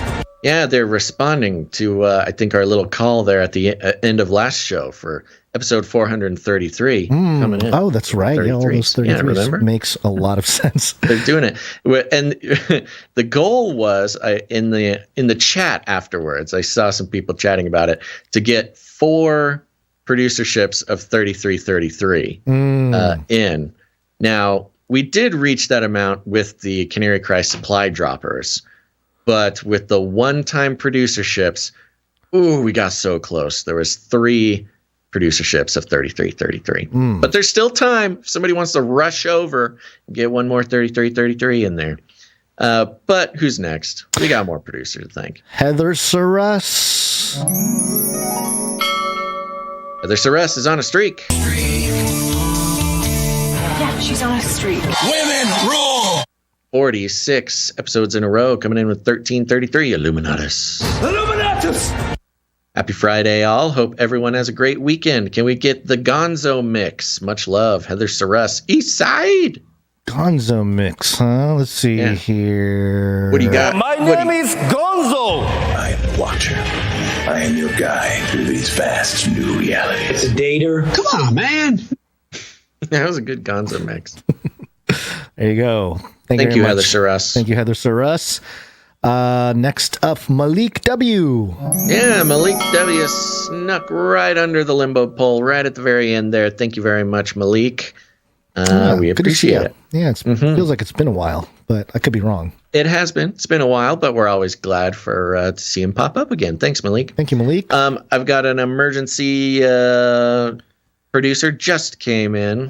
This is producer JC.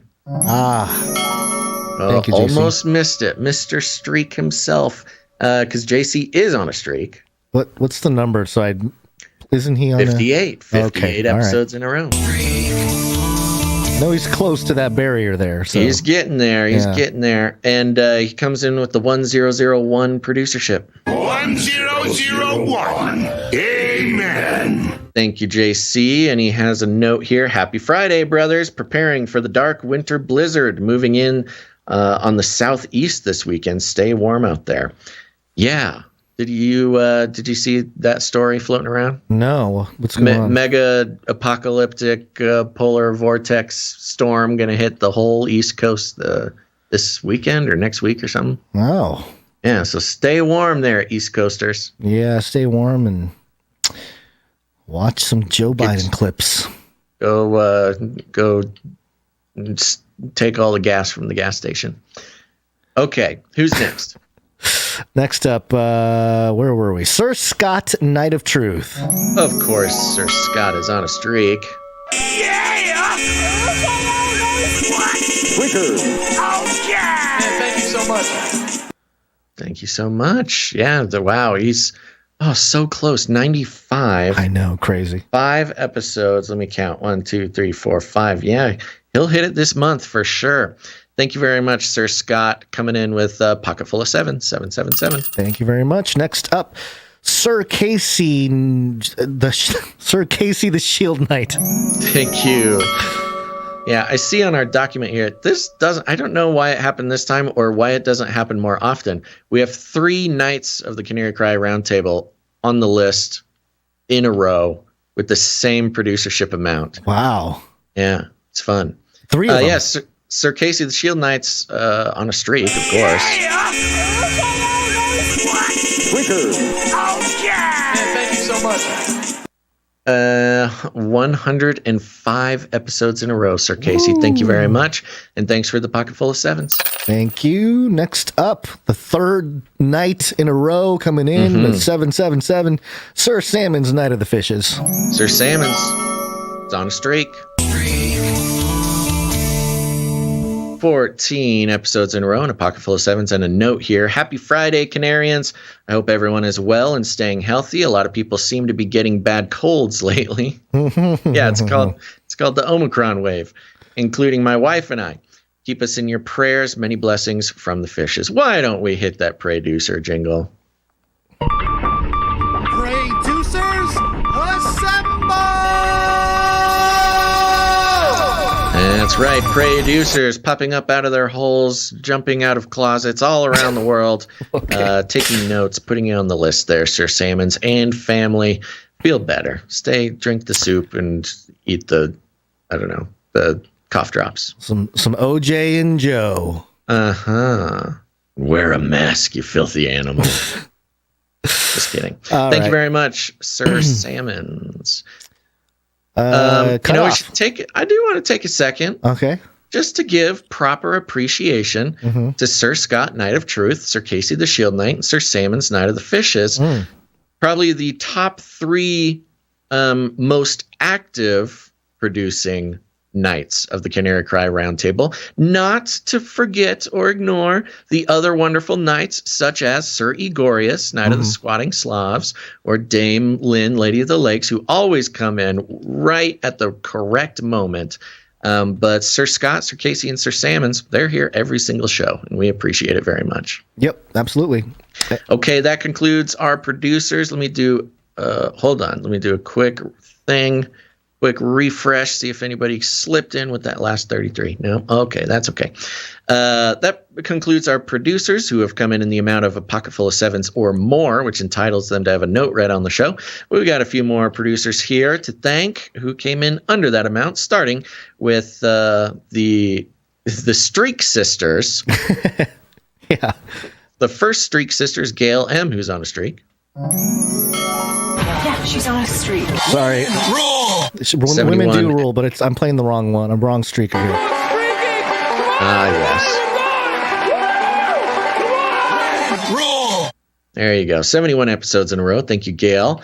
And the other Streak Sister, which is Veronica D., who's, of course, on a streak.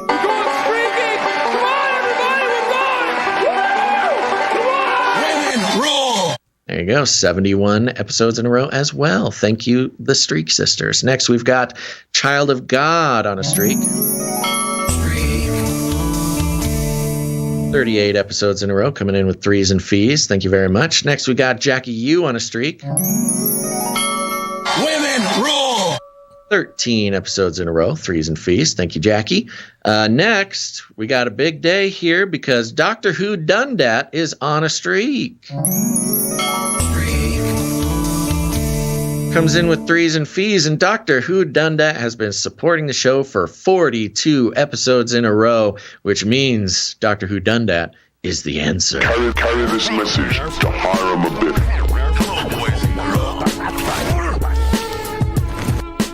Thank you very much, Doctor Who Dundat, and congratulations on reaching the answer. Next, we've got Runk Smash, who's on a streak. 56 episodes in a row. He is our one and only Canary Cry crypto producer today. Is this a crypto? Do it. Crypto? Do I look like I know what a crypto is? That's a huge leap. It's a huge leap. Thank you very much, Runk Smash. Coming in with 22.214558 Doge, which is $4.33 for 433 for the show number. Thank you very much, Runk Smash, and well done getting the math right on that. Last but not least, we've got producer Amanda P, who's on a streak. Yeah, she's on a streak. Women rule! 29 episodes in a row, coming in with a pocket full of threes and fees. Thank you very much, Amanda P. And all the producers who came in under the cutoff, except for, I would say all of them, except maybe two. I guess the sisters didn't, but the rest of them are coming in with the 33 number there. Yep. That's right. Thank you very much to all of our financial producers, keeping this show going, keeping the lights on this Friday. You guys are answering the call, and you are the reason that we can keep doing this show. And so if you're out there, remember to thank a producer today, or if you're all alone, thank God for a producer today. I think we can thank... Oh. No, we have a special day today. I almost missed it. Yeah. It's a special event today. Okay, yes, some may remember a few episodes ago we received some snail mail with a check, which was an Insta-Dame check from dear producer Gretchen, which means producer Gretchen is getting her damehood today. Ooh. And so let's see here. For those who don't know what we are talking about, there is something called the Canary Cry Roundtable of Knights and Dames. And this is a very special group of people, an elite squadron of producers who have supported the show all at once or over time, sometimes many years, in the amount of $1,000 or more. And when they do that, that entitles them to a seat at the Canary Cry Roundtable of Knights and Dames, and they gain all sorts of rights and privileges of the aristocracy in the Canarium. We don't know exactly what that is, but it sounds good to say. And so today, Gonz, I'm very pleased to begin the ceremony for producer Gretchen. Do you have your blade laying around somewhere? Mine's here. Okay, there's yours. Oh, here it is. Okay, we want to call up Gretchen. Please step forward to the Canary Cry Roundtable of Knights and Dames, where we have a seat for you, thanks to your generous support. In the amount of $1,000 or more, we are proud to pronounce you Dame Pearl, Lady of Oyster. Please join us at the Canary Cry Roundtable, where we have the belt of truthful truthiness, the breastplate of righteous righteousness, the custom-fit Birkenstocks to carry forth the gospel of peace, the shield of ferocious faith, the helmet of substantiating salvation, the supernatural sword of the spirit, and of course, adorable samurai babies, infinitely cute kitties for cuddling. And if you're hungry, we have fancy beast wet food, carved Cosmo the CRISPR cow, and of course, fried wormicorns. Welcome to the Canary Cry Roundtable of Knights and Dames, Dame Pearl, Lady of Oyster. And the crowd goes wild. Woo!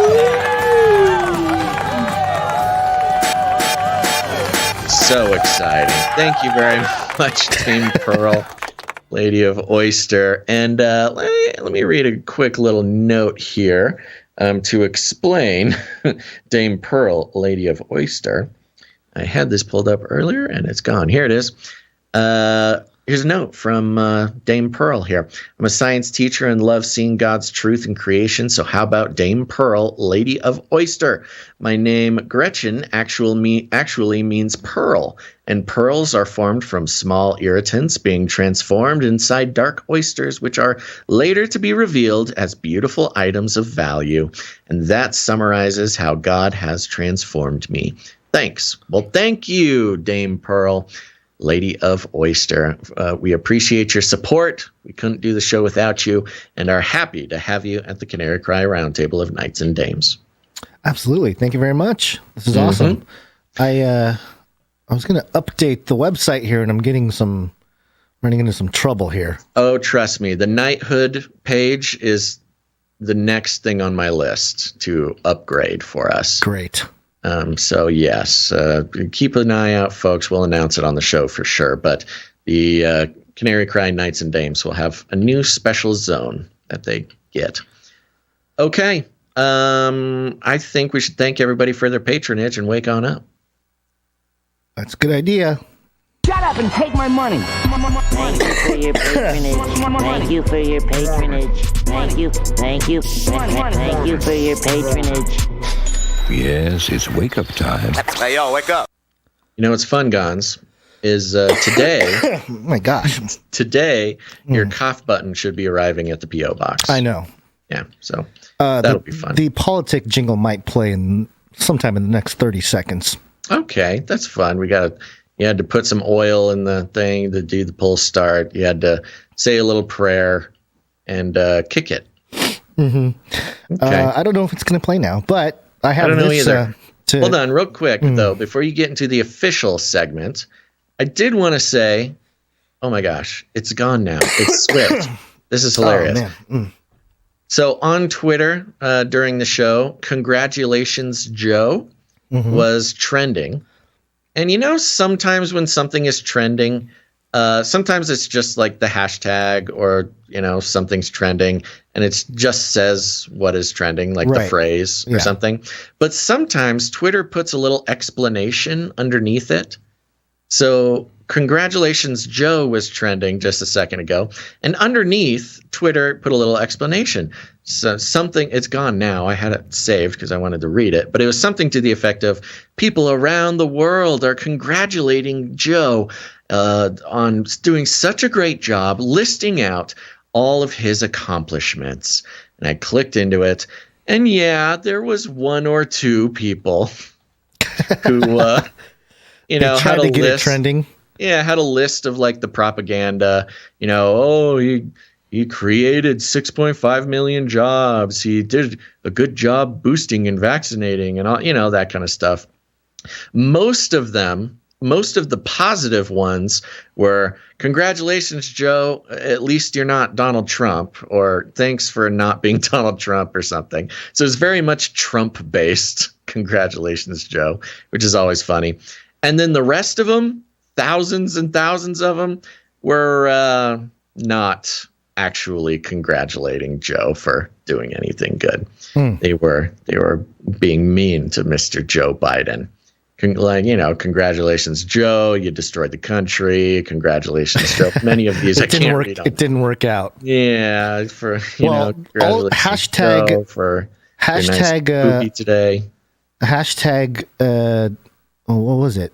Worst president ever is also trending. I know. At the same time. There was a big story that just dropped too.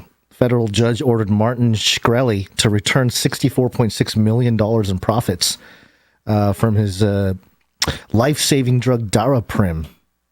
I don't know who that is. Is that the guy? Was that the EpiPen guy? I think so, yeah. He inflated the price of the life-saving drug Daraprim and barred him from participating in the pharmaceutical industry. So yeah. I don't know. We'll break it down later. It's the EpiPen guy. 64 million is not enough, though. That guy's a complete monster. Okay, let's get to the real stuff here. January 6 rioters. New York Times headline here: Oath Keepers leader charged with seditious conspiracy in January 6 investigation. Sedition. Stuart Rhodes, a former Army paratrooper who went on to earn a law degree at Yale, has been under investigation for his role in the Capitol riot since at least last spring. Wait, he got a law degree from Yale since January 6th, or no? He's under an investigation for his role in the Capitol riot since last spring. Okay. But they just threw in that he has a law degree from Yale? I think it's supposed to be a caption of a picture that's broken because this is an archive link to read the actual story. Oh, okay. Sorry about that. Stuart Rhodes, the leader and founder of the far-right Oath Keepers militia, was arrested Thursday and charged with seditious conspiracy for organizing a wide-ranging plot to storm the Capitol last January 6 and disrupt the certification of Joseph R. Biden Jr.'s electoral victory, federal law enforcement officials said. The arrest of Mr. Mr. Rhodes was a major step forward in the sprawling investigation of the Capitol attack, and the case marked the first time that prosecutors had filed charges of sedition. According to his lawyer, which is not to be passed over, because most of the charges so far, the 700 charges, most of them are for things like parading, forget what exactly it was. The law that they actually got charged under was the unlawful assembly or the disturbing the peace or something. But then there was a bunch of them that got parading without a permit or something. Oh, wow. Parading within a Capitol, within a government building without a was permit. What they got charged with. Oh, gosh. It wasn't an insurrection. We just threw a parade. Yeah. Yes. Are you okay? Mr. Rhodes. Yeah, I just need to find my place. Mr. Rhodes, a former Army paratrooper who went on to earn a law degree at Yale. He's part of Skull and Bones. Has been under investigation for his role in the riot since at least last spring, when, against the advice of his lawyer, he sat down with FBI agents for an interview in Texas. He was at the Capitol on January 6th, communicating by cell phone and a chat app with members on his team, many of whom went into the building. But there is no evidence that he entered the Capitol. The Oath Keepers, along with the Proud Boys, have emerged as the most prominent far-right extremists to have taken part in the assault on the Capitol. Prosecutors have collected reams of evidence against them, including encrypted cell phone chats and recordings of online meetings. They've charged... Yeah. Okay, keep it going. Oh, you're going to say something, reams of evidence? What are we, in elementary school? Yeah, a ream. I guess they could print out the text or something. But that's a lot of text. Yeah. Reams. They have charged its members not only with forcing their way into the building in a military-style stack, but also with stationing an armed quick reaction force at a hotel in Virginia to be ready to rush into Washington if needed. Through their lawyers, members of the Oath Keepers who are already facing charges have said they converged on Washington just before January 6th as part of a security detail hired to protect conservative celebrities like Roger J. Stone Jr., as Roger Stone, the longtime ally of former President Donald Trump.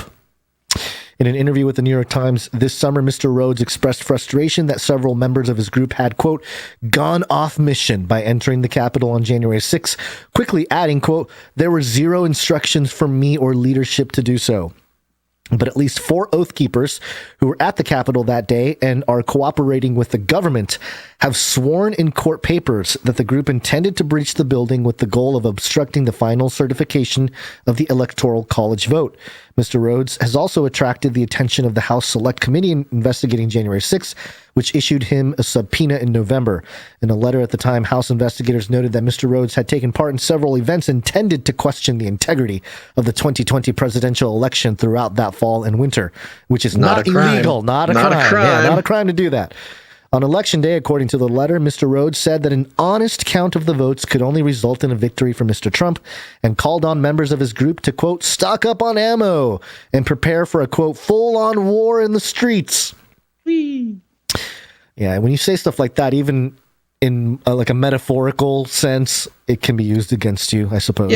Yeah. But I mean, you could see how if you're in a militia, stocking up on ammo, yes, of course. I mean, you don't even have to be in a militia to stock up on ammo. Also not illegal, by the way. And also not illegal. And prepare for a full-on war in the streets is different than intending to, start a full-on war in the streets.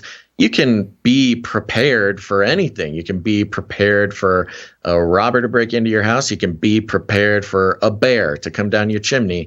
And you can be prepared for a full-on war in the streets if you think that there is a possibility for full-on war in the streets. Within a week of Election Day, Mr. Rhodes... But it doesn't sound good when you're arrested for something and it gets printed in the New York Times. Right. It's meant to make it sound scary. Of those things, those quotes make it sound like you're a, insurrectionist. Within a week of Election Day, Mr. Rhodes had told the conspiracy theorists He's just the conspiracy theorist, Alex Jones, that he had men stationed outside Washington prepared to act at Mr. Trump's command. Around the same time, federal prosecutors say he urged his fellow Oath Keepers at an online meeting to support Mr. Trump, calling him the duly elected president and adding, quote, "You can call it an insurrection or you can call it a war or fight." Man, you can't say all that on tape, man. You just No, you cannot. It's just like, man. I know he was just being passionate about it. But all right, they got him. They got him. As soon as you said, you can call it an insurrection, done. The drumbeat continued through the winter, prosecutors say, as Mr. Rhodes appeared at a pro-Trump rally in Washington on December 12th, 2020, and called on Mr. Trump to invoke the Insurrection Act, suggesting that that was like the big talk with everybody, suggesting that a failure to do so would result in a, quote, much more bloody war. At the rally, Mr. Rhodes acknowledged in a television interview that he and members of his group were there to provide security for celebrity speakers, along with another shadowy paramilitary organization, the First Amendment Praetorians. You know what's interesting? This idea that a civil war is coming and that we must be prepared for war or violence based on elections, things like that. This is being printed and postulated about by mainstream corporate news media. Yeah. I didn't bring it the other day. I probably have it in my screenshots, but I had an article. It was very long and very sort of meandering, but it was, I could pull it up. I don't remember the source, but it was one of the main, outlets, like it was like an NBC or a CNN type of outlet, not like a, I don't know, whatever, weird one. And it was just like 100 paragraphs about why, professionals in the military, politics, finance, tech are all expecting possible violence in 2024, not just because of the right either.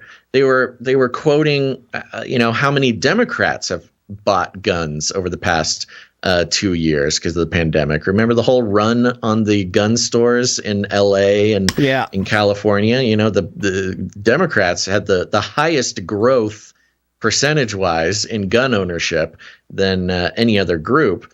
And so, this mainstream outlet was seriously postulating about violence on either side, no matter who wins the next election. Yeah. They're saying, if Trump loses, of course, the right will go all nuts.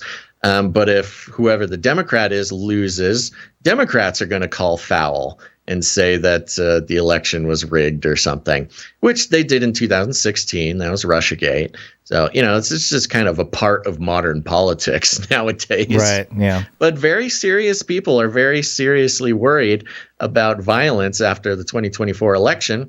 So it's not crazy. I mean, the things he's saying, like, being very possible bloody war in the streets, things like this.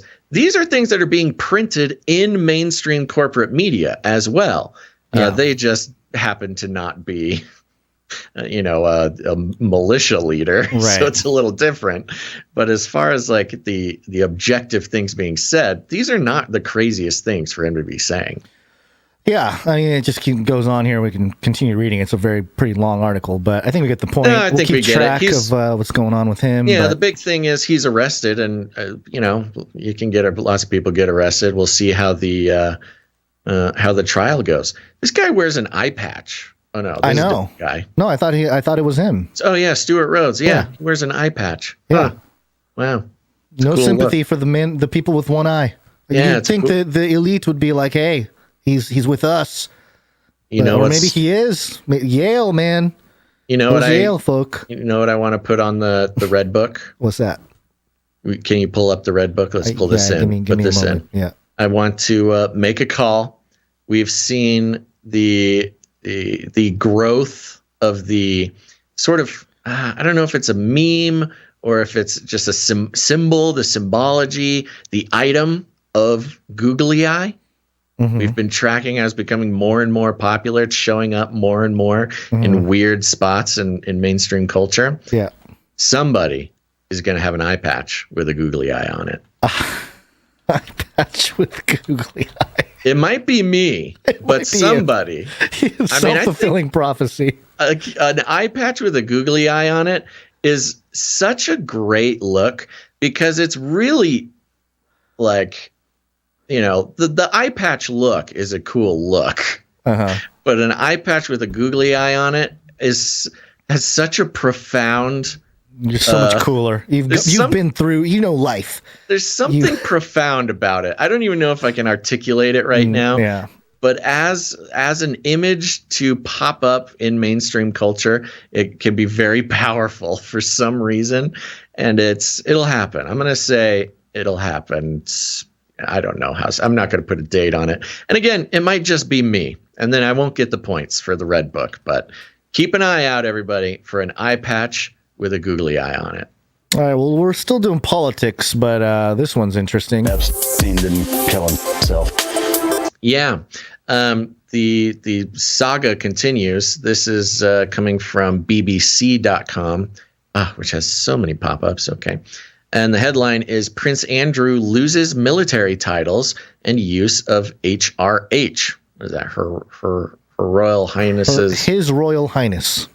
Oh, he loses his title. Yeah. Oofa doofa. Mm-hmm. The Duke of York's military title and royal patronages have been returned to the Queen, Buckingham Palace said.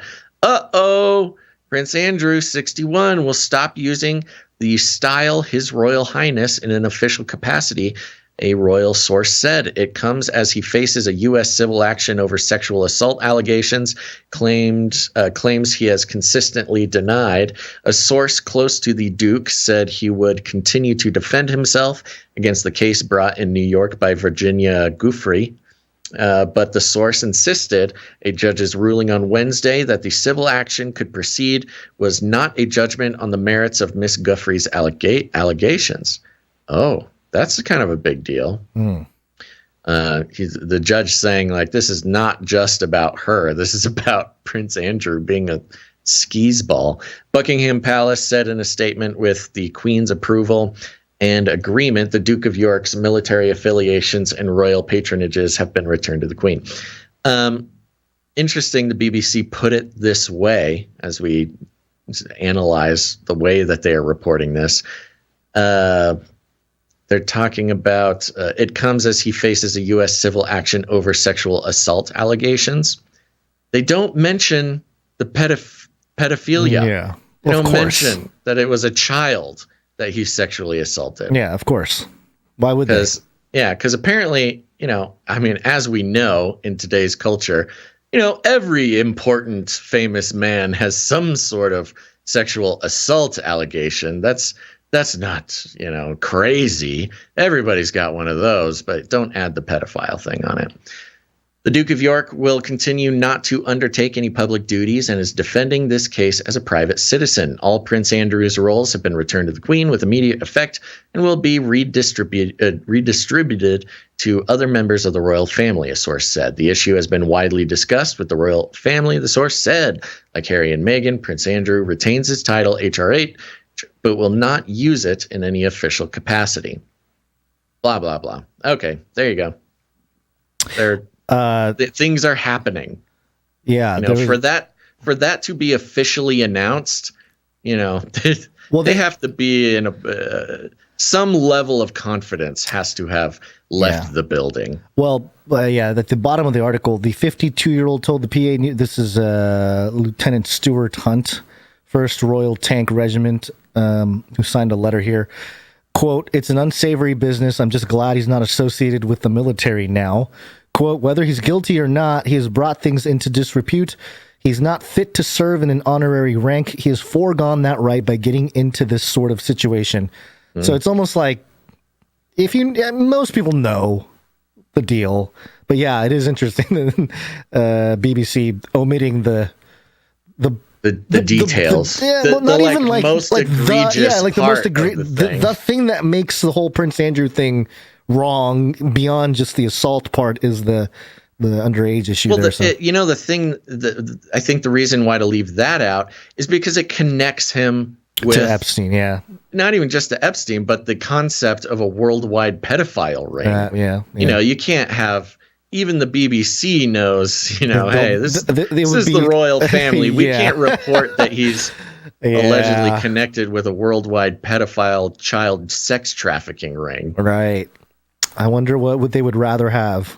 Especially one that's, sorry. I was going to say the admission that they're part of this pedophilia network, or that they're actual descendants of lizard people.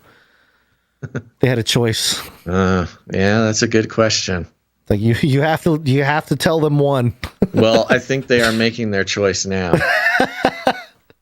You're right. Maybe it's like, we rather think that we rather know that we're lizards, than that we're pedophiles. Mm-hmm. All right. Well, that's good. Continuing on with politics here. A little touch on Russia and Ted Cruz, more of an update. But yesterday, according to Reuters here, Cruz's Nord Stream 2 sanctions bill fails in U.S. Senate. I have the paywall. That's not good. Do you have the paywall? Oh, let me check. Sorry.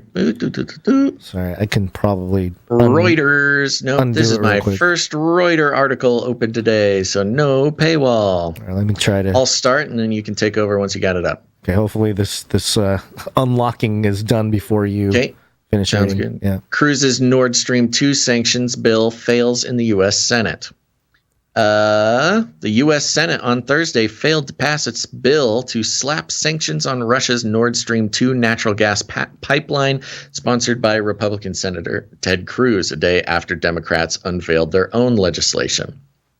The tally was 55 in favor and 44 against the bill that needed 60 votes to pass, a major hurdle in the 50-50 Senate. The vote spanned nearly 7 hours as Majority Leader Chuck Schumer considered options on voting rights legislation.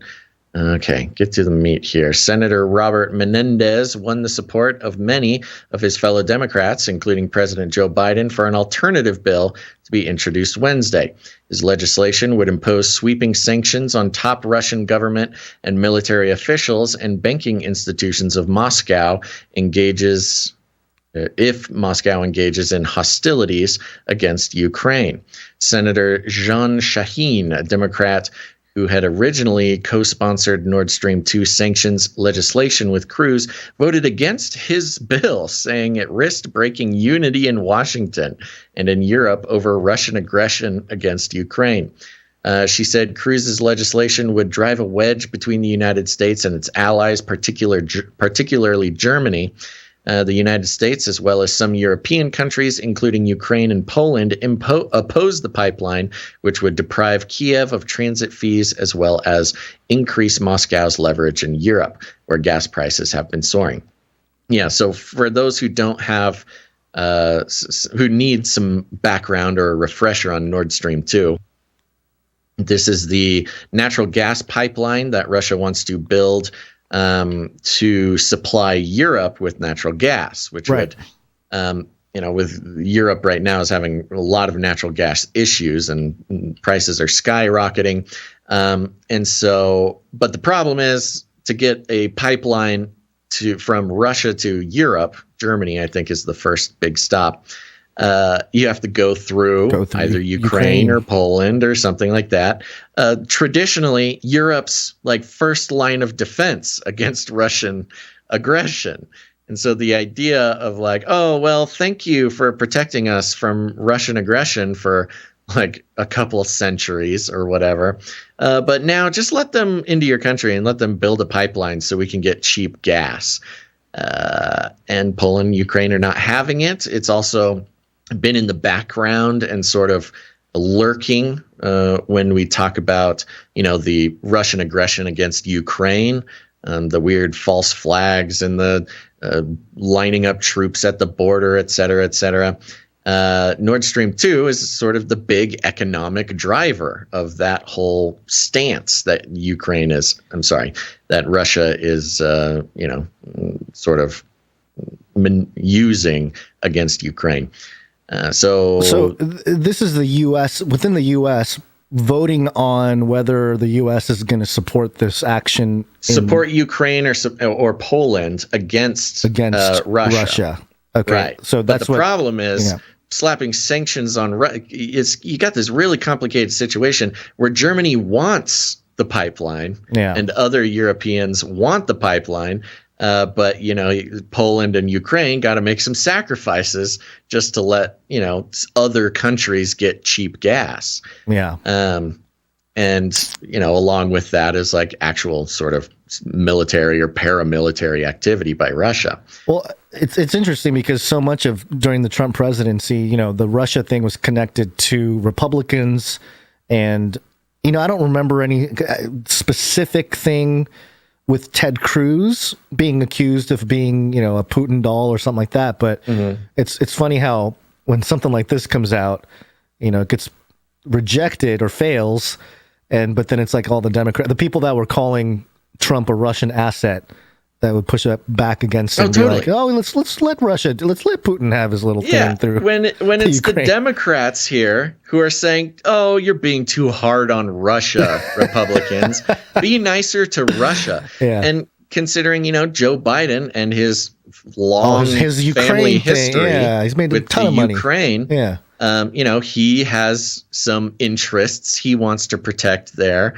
A lot of people have interests in the Ukraine, but as we know, lots of Democrats, the Democrat Party is very invested in certain aspects of Ukraine. So of course they want to write the bill to sort of calculate how to make that happen without, angering the wrong people. Right. Well, apparently some of this already angered Russia because according to abcnews.go.com, Russia's talk of troops in Latin America called bluster.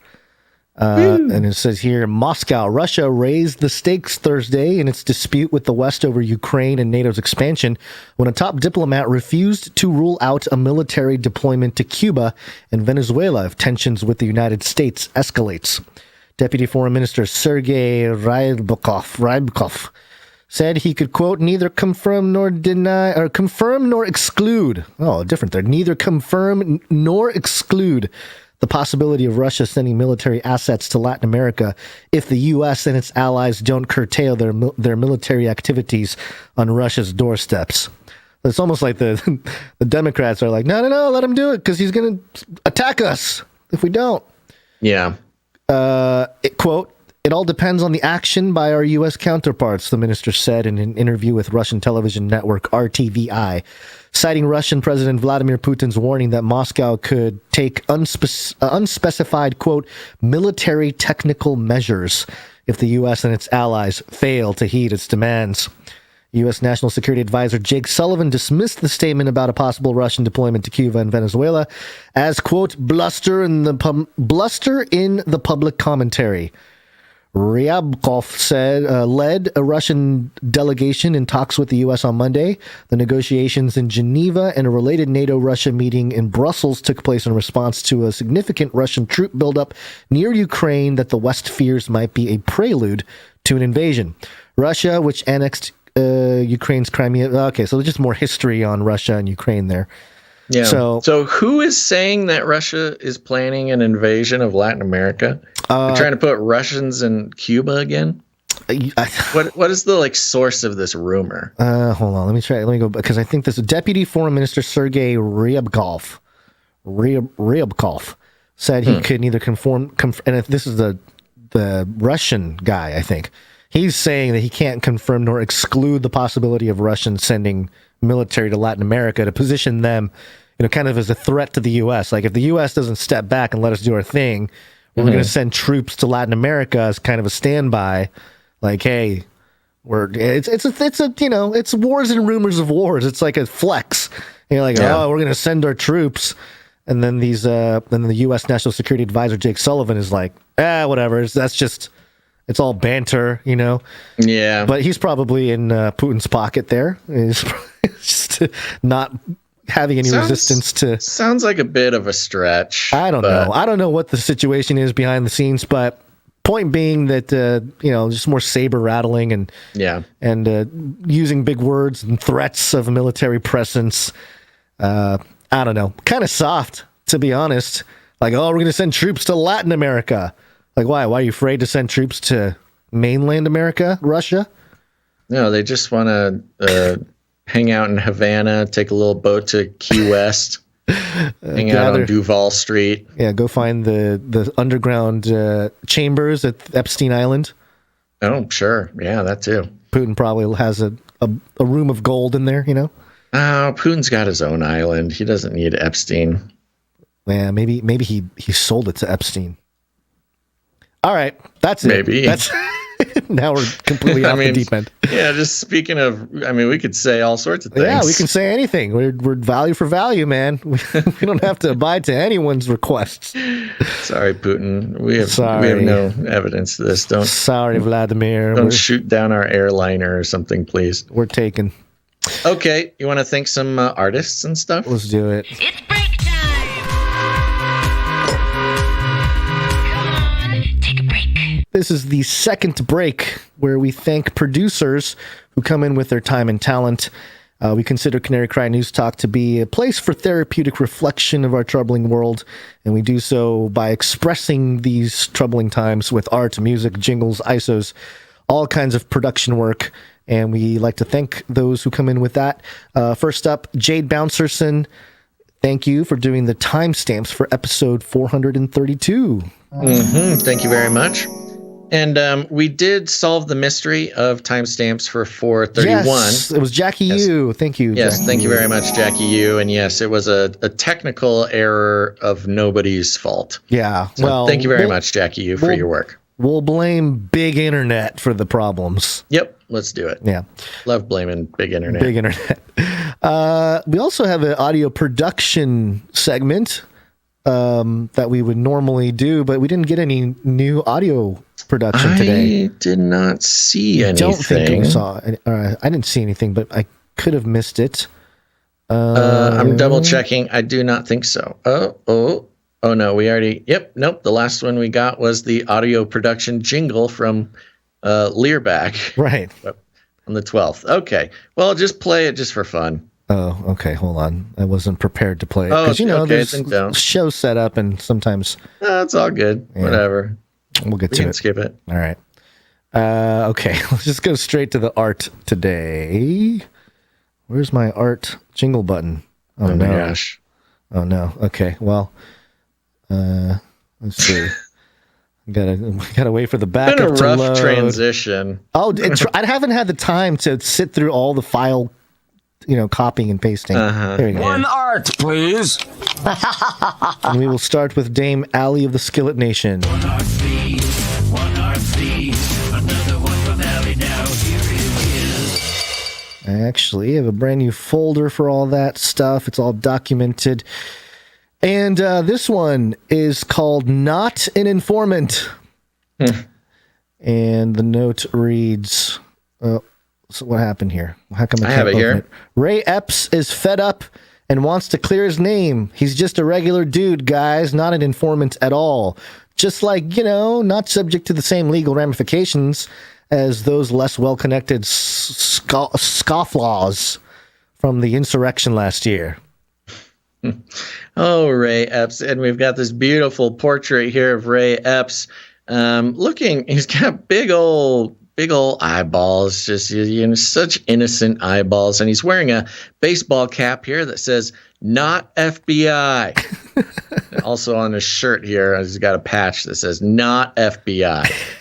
This is a wonderful opportunity for perhaps a Canary Cry supply drop item. Because a hat it's an that says "Not FBI" is pretty hilarious. It's an accurate thing too, especially if you're not in the FBI. It's good to know. Yeah, you can show up at an insurrection and nobody will call you a Fed.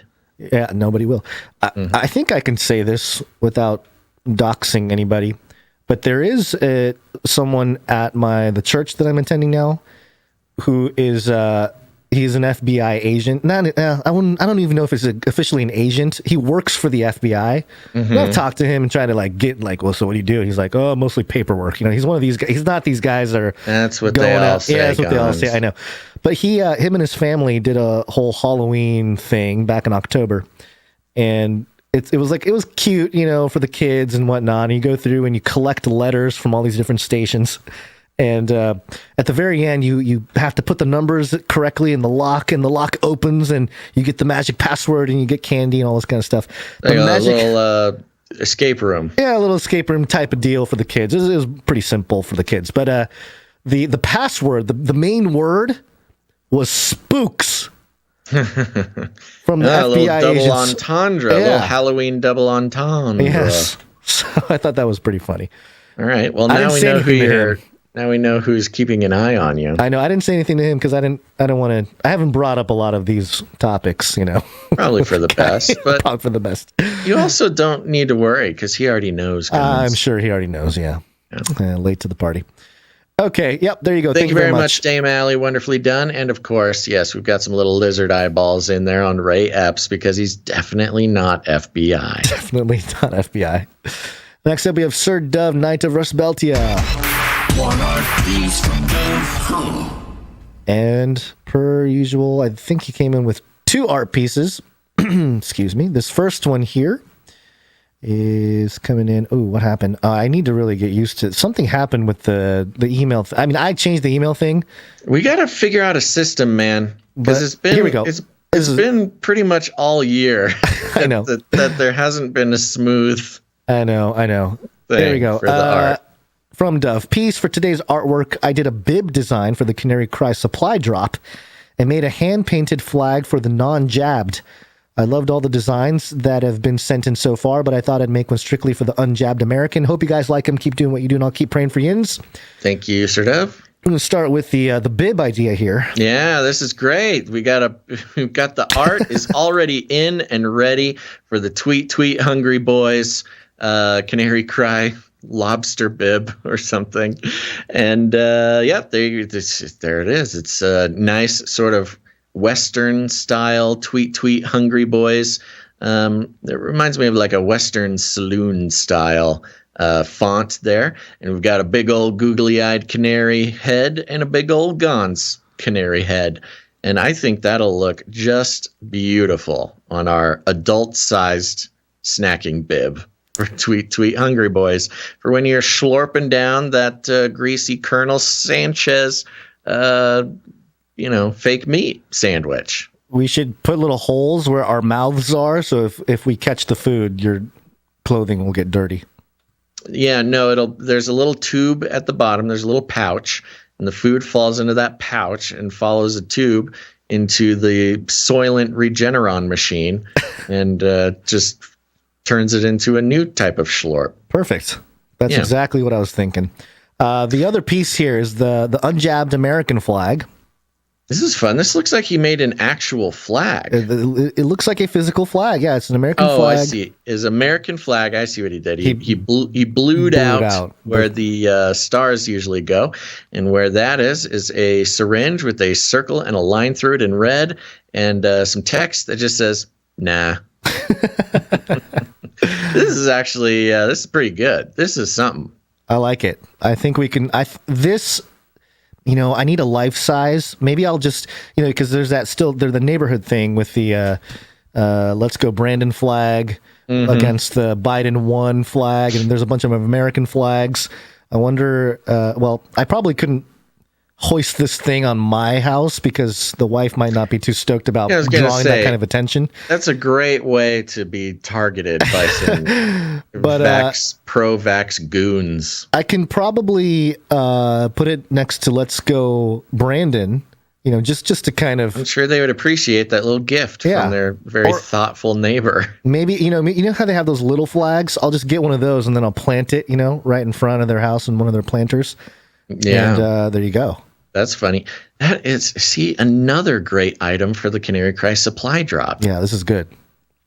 Very good. Man, so many ideas. CanaryCry.Supply.com. You want something like this? Go sign up. You never know what's going to be. You never know what's going to be in the next shipment, folks. Yep. All right, we have a content production. We have microfiction from Runk Smash. Yay.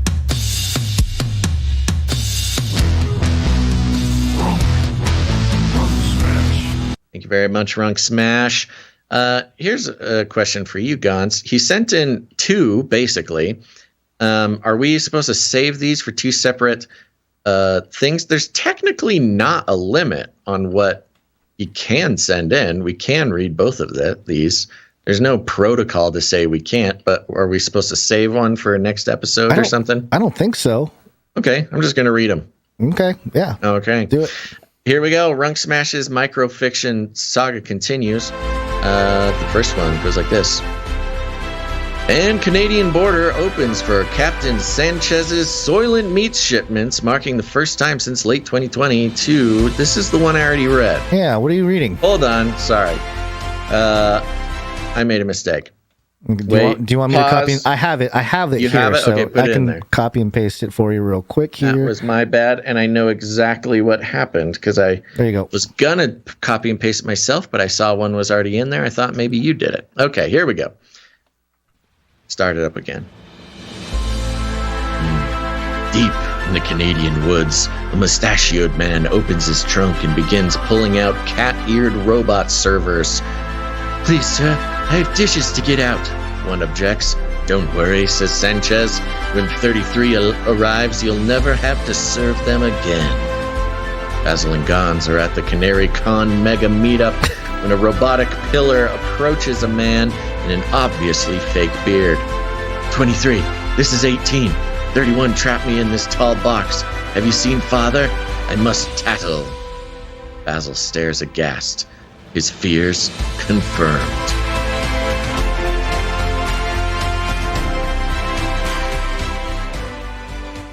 Your fears are confirmed, Basil. I love imagining a brand new listener coming in and listening to this madness, not having any context for the now like 60 episode long chronicle that is being told one sentence at a time per episode. I like the idea of the person who's been listening to the show for 60 episodes in a row and still doesn't know what's going on. It's like, I'm still confused.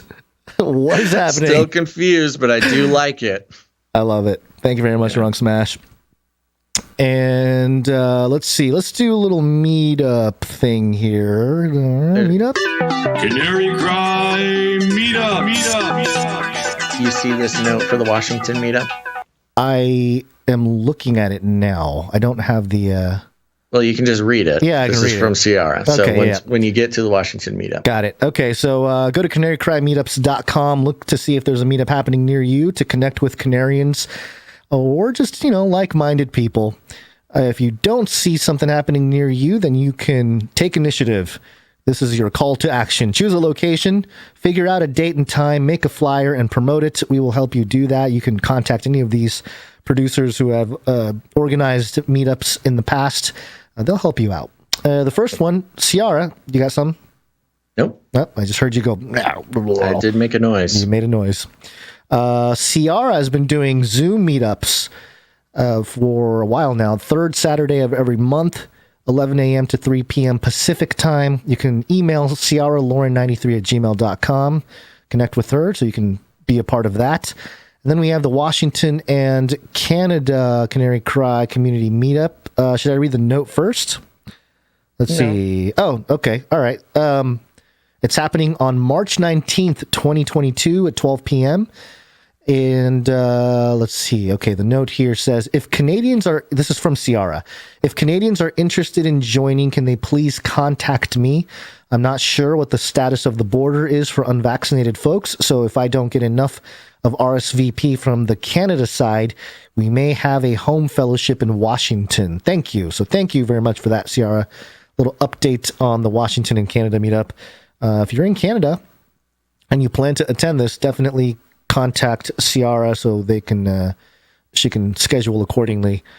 Yeah, there's that line right there, that arbitrary line called the border.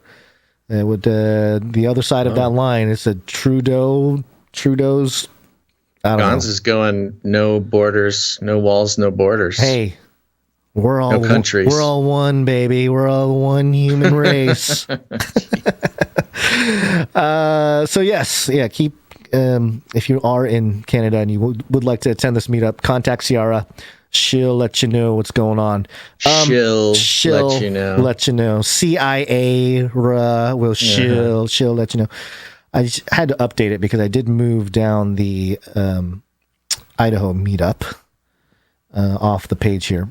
But other meetups happening. Florida meetup, January 22nd. The Panhandle meetup in Navarre, Florida. Yield Brothers Brewery at 5:33 p.m. Kids welcome. RSVP KM Brown 815 at gmail.com and Jackie.umfrey at mail.com. And look for her. If you don't hear a response, maybe check the spam from Jackie there. Sometimes can get caught up in that mess. So there you go. Florida meetup happening January 22nd. And also on January 22nd, that's a Saturday. That's next Saturday coming up here. South Carolina meetup. So the South Carolina Super Southeast Mega Meetup at 4:30 p.m. Yeehaw Brewing Co. in Greensville, South Carolina. This is for anybody in the Georgia, North Carolina, and South Carolina regions. And contact producer JC or producer Morv at sccanarians@protonmail.com to RSVP for that one. Looking forward to see the people. This one's been in the works for a while, right? The South Carolina meetup. So yeah, they're putting in a lot of work in the planning and execution. So it should be fun. Yeah, looking forward to all the people there. And San Antonio, Texas, February 12th, Saturday, 3:30 p.m. Central Standard Time. Currently scheduled for a meetup at the Demos Greek Food on North St. Mary Street, but I guess that can change. All you got to do is contact Dwight B. That's BEMISDED at yahoo.com. Bemisdead. I'll get it right one of these days. Go to the website. Go to the website. Just look at it. You can look at it. You can see it. So there you go. Contact Dwight B. if you are in San Antonio and you plan to attend this meetup on February 12th. And I believe that is it for all the meetups. Giant googly-eyed heads will be there. Yeah, remember, if you're going to a meetup, head over to CanaryCry.Meetups.com. You can find all the contact information. Get in contact with the host. If you don't see one near you, just put on one yourself. It's easy. You got a free Saturday afternoon anyways. You might as well invite other Canarians in your area. We guarantee they are there. And so just pick a time, a place, and make a little flyer, send it to us. We'll put it on the show, and people will show up. It'll be a great time.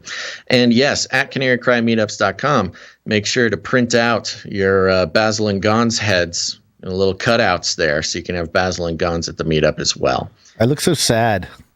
I know. That was the point. That was when you broke your wrist or something. I broke my hand, yeah. And, okay. There was something else we needed to do during this. Oh, reviews. Oh, hold on. Let's wrap up the meetups. So go to the meetups, CanaryCry.Meetups.com. Go.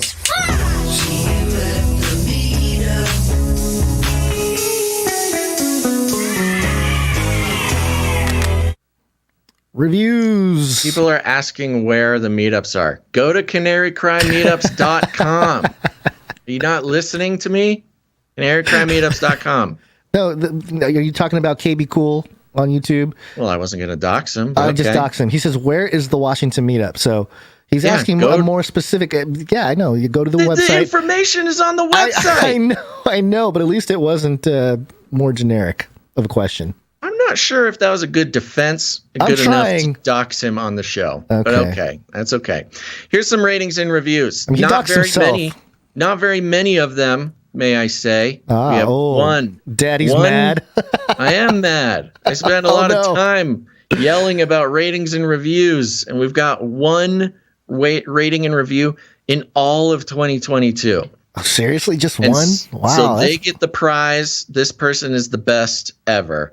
And I don't know what's going on, Apple Podcast users. People just think it's not a big deal. They don't believe me when I say it's important. Are we sure that it's not just so busy?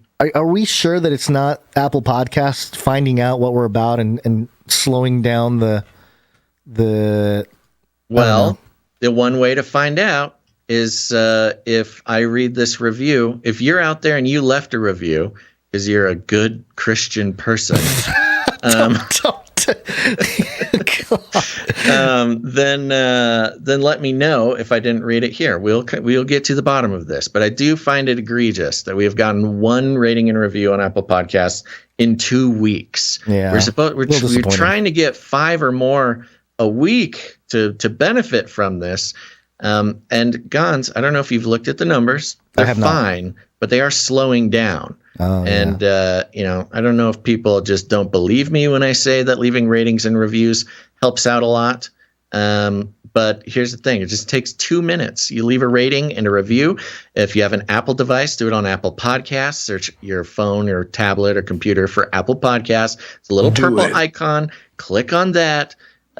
Search Canary Cry News Talk. Subscribe. Leave a rating and a review. It takes 2 seconds and really helps us out when we get those every week. So here's the one person in the entire year who has left a rating and a review. And we will all thank and praise them now. Justin Novino. All right. Thank you very much, Justin Novino from the United States. 5 stars. He says wholesome. Oh, that's all he said? No. Oh. That's the subject line. My favorite podcast show, hands down. I've only been listening for a couple months, yet I feel like a part of the family. I will sooner than later demooch myself. For now, this rating is how I can contribute. Yes, it is, Justin Novino. You're doing the right thing. He's mooched, but that's okay. He's planning on demooching. But for now, leaving a rating is the right thing to do. Thank you very much, Justin Novino. The review continues. Thank you for the unceasing entertainment and fun. Unceasing is the correct word. Thank you for the truthful critique of today's journalism and news stories. Thank you for providing a clean, honest platform for fellow Christians and all interested in the truth. God bless you and each and every Canarian, Justin. Thank you very much, Justin. God bless you. Now, I did jump over to Audible. Lots of people, non-Apple listeners, have been asking where they can leave a rating and a review. You can leave one on Audible. Looks like we got one new one. Did I not say that? Oh, I don't think you said it yet, but yeah. Oh, maybe you did. I don't know. I don't know. We've got one new one over here on Audible, and I will thank and read them now. This is from Tish 1987. It reads like this. Excellent news analysis. Basil and Gonz do an excellent job deconstructing the news from a biblical worldview. With the right balance of humor and seriousness, they dissect the news stories of the week and show where the facts end and the doublespeak begins. Ooh. This is a live-to-tape podcast, so you get all the spontaneity and flubs, even if you can't make it live. And the community they've fostered and built has created some amazing art and culture that helps to deal with the dystopian nightmare we're currently in. All in all, it's a great show. Then there's a little asterisk down here. They are live on Twitch Mondays, Wednesdays, and Fridays. So rarely the articles include visual elements, but it doesn't detract. And the community's art they describe is always available in the show notes. What a useful and wonderful review, Tish 1987. Thank you very much for that. Beautiful. Yeah, appreciate that. That was a good one. Yeah. So there you go. If you're one of those non-Apple Podcast listeners, go over to audible.com and you can leave a rating and a review there, like Tish 1987. Yeah. In general, if you have Apple and you're listening to this through Apple, you definitely should leave a rating and a review. In fact, we're peer pressuring you at this point. I'm doing it now. Do it. Do it. Do it. Do it. Come on, man. Come on. Do it. That's right. Come on, man. So, come on, man. Come on, man. Come on, man. All right. There we go. We've shamed our people enough. Yeah. Is it time to finish out the show? I think it is. Okay. Yes, it's wake up time. Hey, yo, wake up. What are we talking about now?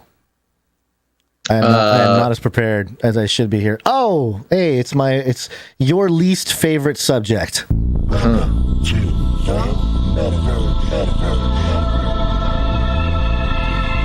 Why is that my least favorite subject? Because you always dismiss the significance of the metaverse. No, I dismiss the idea that DAOs are coming for everything. You don't think they're already here? Not their existence. Their existence is already their adoption, you mean? I'm just saying, not every little thing is going to be a DAO. But I doubt you. Nice. I am currently in the metaverse as we speak. So sure. I love the metaverse things. In fact, I'm going to read this article. Okay. Well, it's not an article, so it might be tough. Yeah, okay. Tell me what you found. There's just a couple things that I wanted to share. You know, as I traverse through the development of Web 3.0, coming across a lot of interesting projects here. This one is called Heavenland. Heavenland.io. Welcome to Heavenland. It's built on Solana. I'm not a big fan of Solana, the blockchain. It did really well in the dollars last year, but it actually came out of it was like $2 at the beginning of the year, and it was like 200 something in the middle. So it did well, but they're definitely VC backed. The big centralized central bankers, your normal folk that you wouldn't necessarily want to see in part of this transition. But this is their, built on their platform, Solana. But anyway, this is Heavenland. It's a metaverse. Gravitational tubes in space. Heavenland is a futuristic city built in a rotating gravitational cylinder in the Earth's orbit. Negative surface curvature imparts Heavenland citizens with other-world experiences, and its location in space makes Heavenland a true space gateway. Gateway. What am I even saying about all this metaverse stuff in space? It is the average man's way to space. It is. Oh my gosh. It's the Tower of Babel.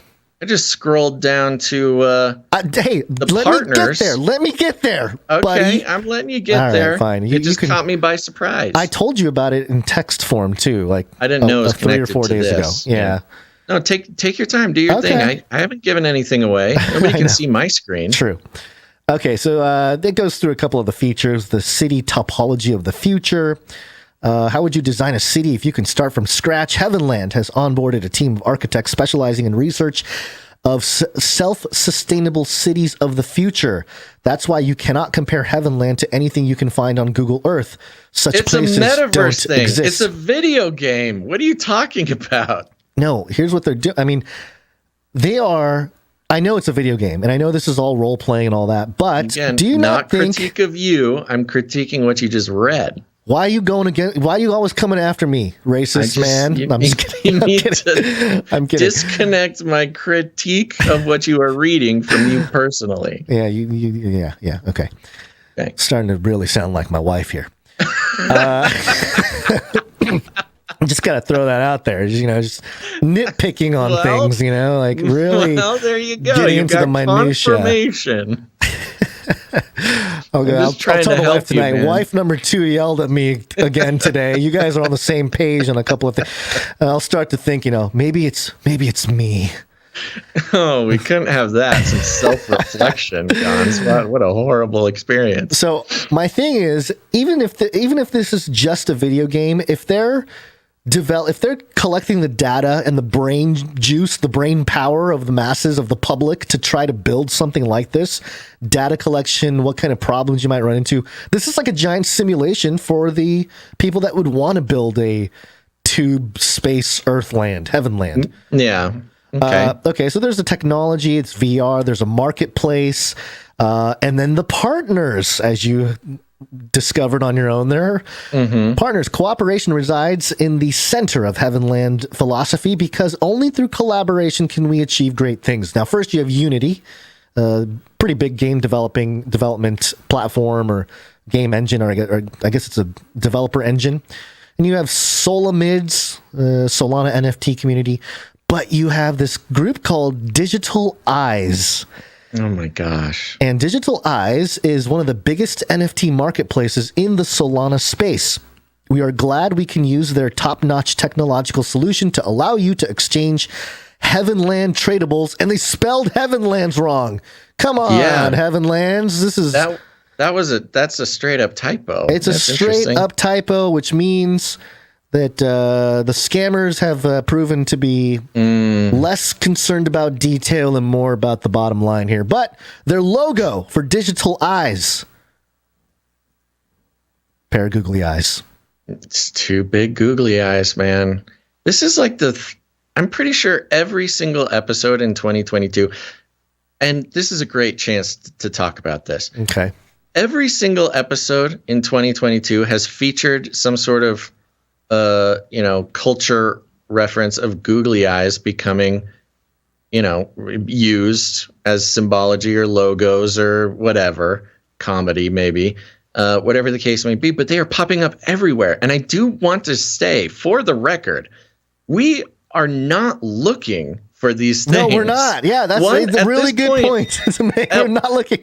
I didn't find this pair of googly eyes because I was just looking at Heavenland. All right. Somebody might start to suspect that, we're just trying to do a thing where, we point out all the googly eyes that exist in the world and we say, take credit for it or something. We are not looking for googly eyes. These things are just popping up in the normal streams of research that we're doing. And so I maintain there is something about this year that is, there's some sort of weird cosmic theme of googly eyes becoming, more of a mainstream social force than they've ever been before. And it's very bizarre because it's not a centralized thing. It's not like one guy leading or one group leading the googly eye thing. Well, there's one guy and it's me, but I'm not getting the credit for it.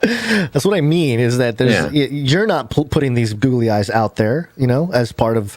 Maybe it's a sign that somehow in some subtle way, my influence is stretching beyond the canarium. Yeah, well, it is true that I guess it's the Christians who have always sort of said, make the gospel is free, so make content for freely available anyway, and that for some people stretches out to, well, they're Christian. They don't mind if we borrow some ideas from them, They don't mind if we completely use rip off the everything. Most important parts of Basil's physical characteristics besides his chiseled out of stone body.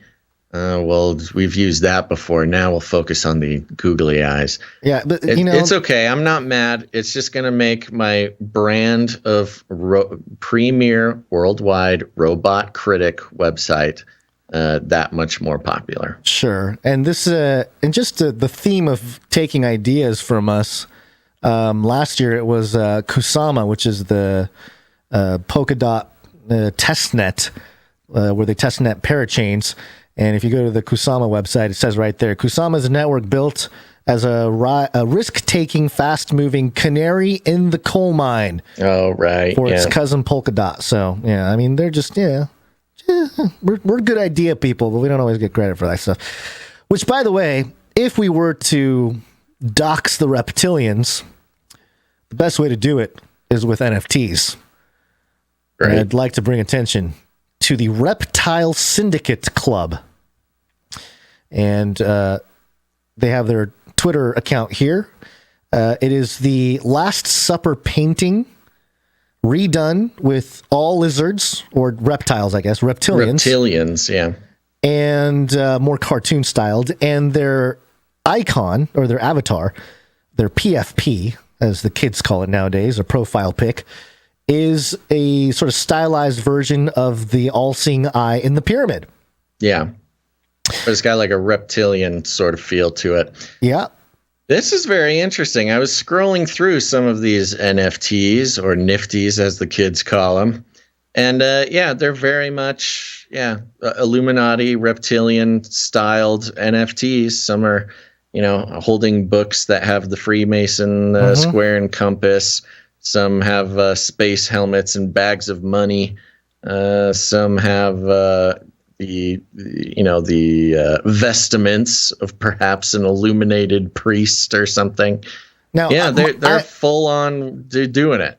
So my question though is, the people who created this, is it someone who like us are mocking it, or is it someone who's like, we're just getting our cues from the reptilian, or we getting money? It seems this is actually an encouraging find, Gonz, because this is something that I'm actually pretty sure we've talked about doing when we just talk about NFTs and what we would do if we were doing one. Pretty sure we talked about doing a lizard person NFT series. Oh, 100%. And so, again, not that I'm claiming they took the idea. I'm sure lots of people have the idea.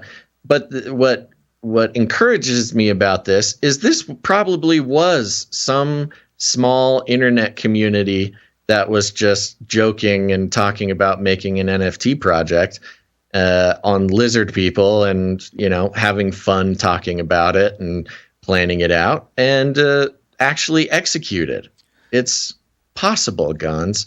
The CanaryCry NFT Apocalypse Canaries is it's possible. Well, it can come into reality. You know that I've told you about like how there should be an apocalyptic theme or some kind of truther or that's a thing now. There's apocalypse apes, isn't there? Apocalyptic apes is a thing now, and totally. I mean, they're jumping on the ape theme because the Bored Ape Yacht Club is so big now. But they have a whole thing where it's all like it was just a matter of time. I know. It's it's typical of us to see a trend before it happens and then not do anything about it. Being right too early. Being right too early is our eternal curse. Yeah.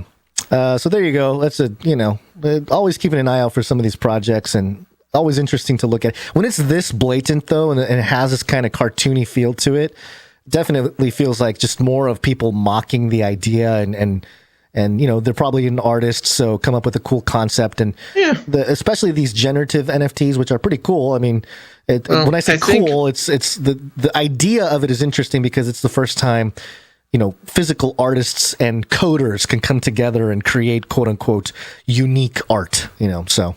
Yeah. And an economic system. That's ecosystem. Decentralized and outside of state control. Except if it's on Solana. Just not a big fan of Solana. Well, good for them. It gives me a little bit of hope that maybe we could pull something off. But we need some smart computer people to help us. Yeah. And artists, but we have a lot of wonderful artists. We're building the team. But also... It's cold, Basil. It's cold. Antarctica, go first. It's a snowstorm. Antarctica. Ice scientists are penguins. Antarctica, they're opening the abyss. I love that jingle. Last story of this episode, and we're doing pretty good on time. I was going to say, this is the first time we've done okay on time this entire year. Yeah. Well, it's how many episodes into the year? 3, 4? 5, I think. Oh, wow. And this is republicworld.com. Antarctica's ecosystem threatened by tourism. Supply ships as invasive species are found. Mummy penguins? The headlines are much more enticing than the actual story. However, it is a Antarctica-related story that we've been tracking all this strangeness in Antarctica.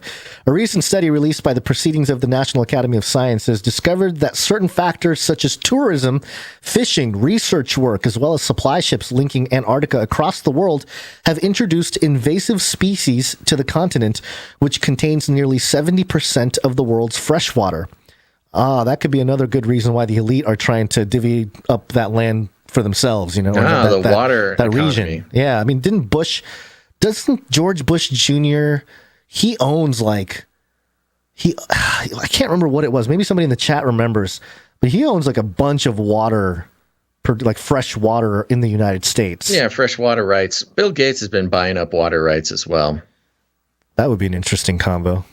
Bill Gates and George W. Bush Jr. there talking about water land sales. According to the BBC, species from all around the globe are threatening Antarctica's pristine marine ecology by, quote, hitching a lift on the vessels.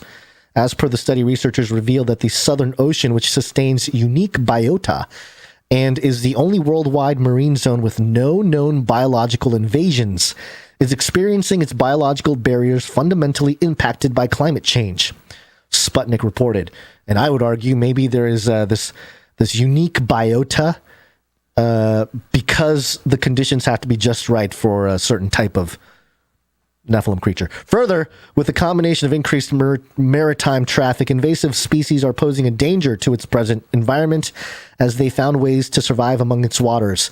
As per Sputnik, the European beach crab, barnacles, mussels, as well as numerous algae species are among the invasive species that endanger the continent's environment. Furthermore, Argentina, Chile, South Africa, Australia, and New Zealand are the 5 major harbors that connect to Antarctica, which have previously been watched for biosecurity reasons. However, researchers started evaluating an additional 58 ports connected to the significant continent between the time period 2014 and 2018.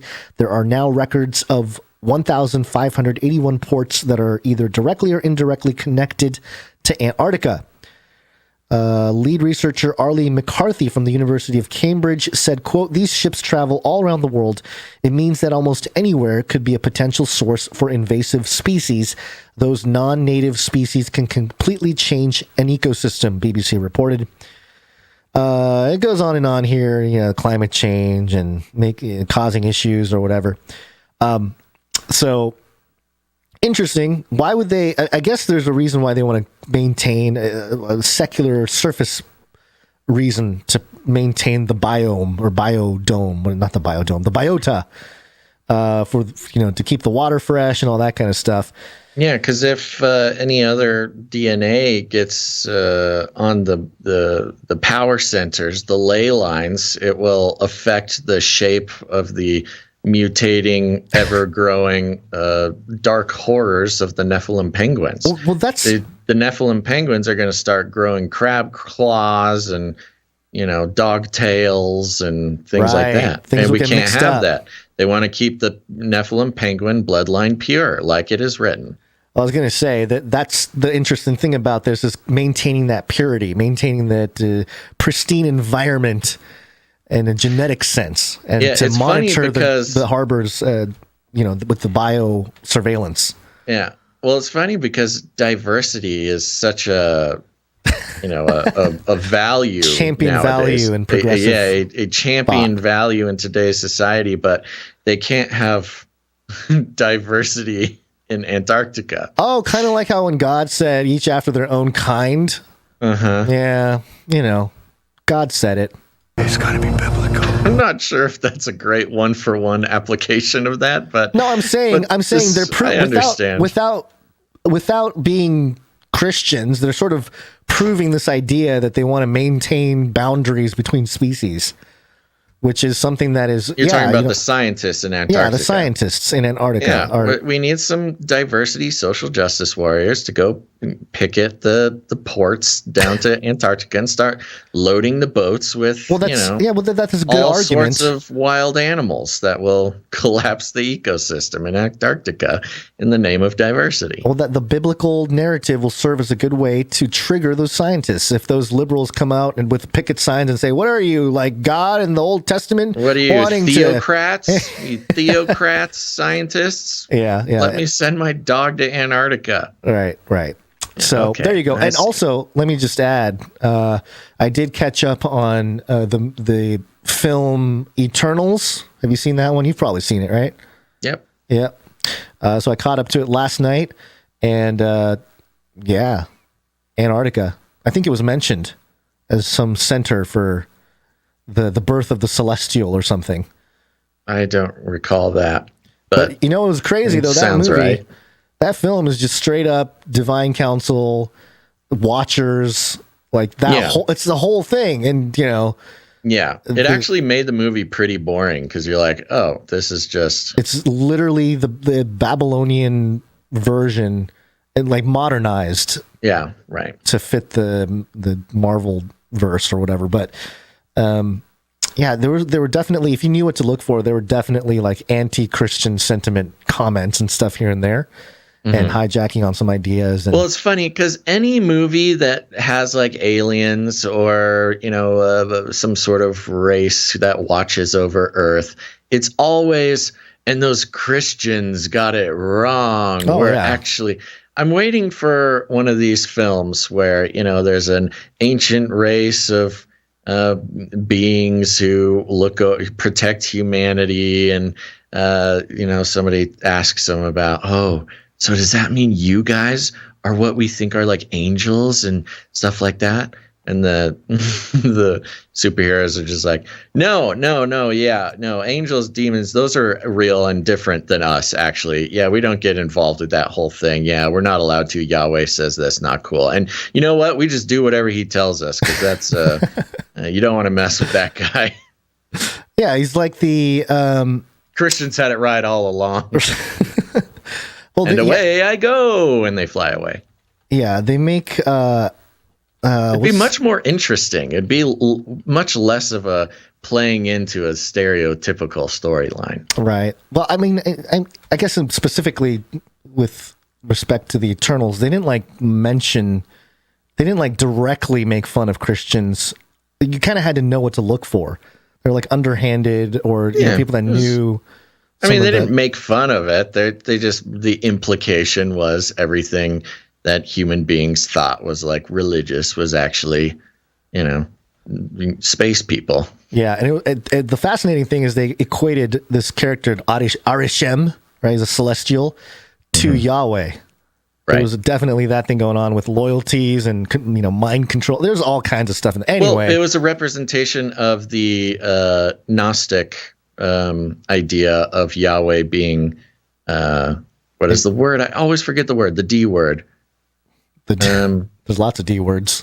No, the D word, the Gnostic name for what Yahweh is, being wow, I'm blanking on that too. I forget it every single time, and every single time I try to remember it. Hold on. There's deity. There's it's not deity. Demigod, demiurge. Demiurge. That's demiurge. What it is. The demiurge. Baz Boys, what you gonna do? Thank you, Baz Boys. Yeah, the demiurge, the Gnostic idea that Yahweh was sort of a smaller copycat of the true one big God, but Yahweh was more of like a finite being pretending to be the universal God type of thing. That's kind of what lots of Gnostic ideas wrapped up in the Marvel Eternals. Right, and they try to explain all of human history in the modern mythology, which I thought was interesting, considering what was it? I think it's the hero's journey, something about creating modern mythology, or maybe it was, I think somewhere along the lines of my studying Christian apologetics, I came across authors, like modern scientists and authors and atheists, basically saying that we need to create contemporary mythologies.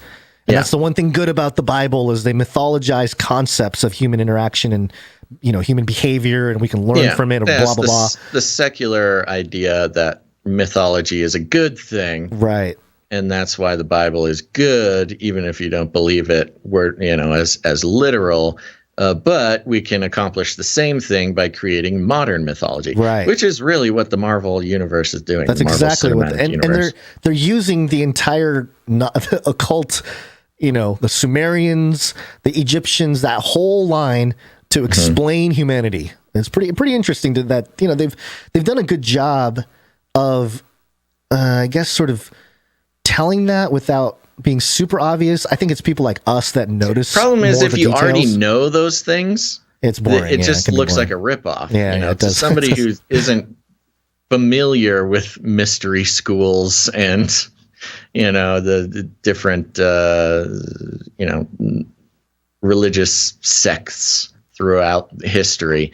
It seems like a cool new creative movie, but you're like, no, this is they're just copying from history. Yeah. Anyways, that doesn't matter. We were talking about Nephilim penguins. Yeah. Gonz. Well, either way, we're done. We hit our time. Got to get out of here. We did it. Yep. Whee! The shortest show of 2022. Thanks everybody for tuning in. And remember, we'll be back on Monday, January the 17th. Monday, January 17th. Be here. It's going to be awesome. And some things to keep in mind for next show. Remember, you can become a producer of the show. Again, we're on the value for value model. That's why you don't have to pay for anything here. That's why you don't have to pay with your consciousness or your trust or your time or anything like that. You think advertisement, we've been trained to think that advertising makes things free. It doesn't. You just pay in ways that you could never earn back, like money. But Canary Cry News Talk will always be free and is entirely supported by the producers. Who are the producers? They are people like you who get value out of the show. They realize they want to continue getting value out of the show. And the only way for us to continue creating that value is for producers to join the family of producers. So you can do that by heading over to patreon.com/CCNT, or even better, CanaryCryRadio.com/support. CanaryCryRadio.com/support. That's right. And remember, there's the Canary Cry drop ship. Go join it. It's supply drop. Supply drop. You know, it's really weird. I've been calling it drop ship in my mind, but supply drop is the real name and a better name. So CanaryCrySupplyDrop.com is a great way to just sign up, support the show, become a part of keeping this show going all year round. And as a free thank you gift, we will enlist you into our fun program where we will be sending you gifts all throughout the year filled with exclusive Canary Cry cool stuff that you can't get anywhere else. And it's free for becoming a producer of the show. Head on over to Canary Cry Dropship. No! Don't go there. I'm going to have to buy that URL now and link it. CanaryCrySupplyDrop.com.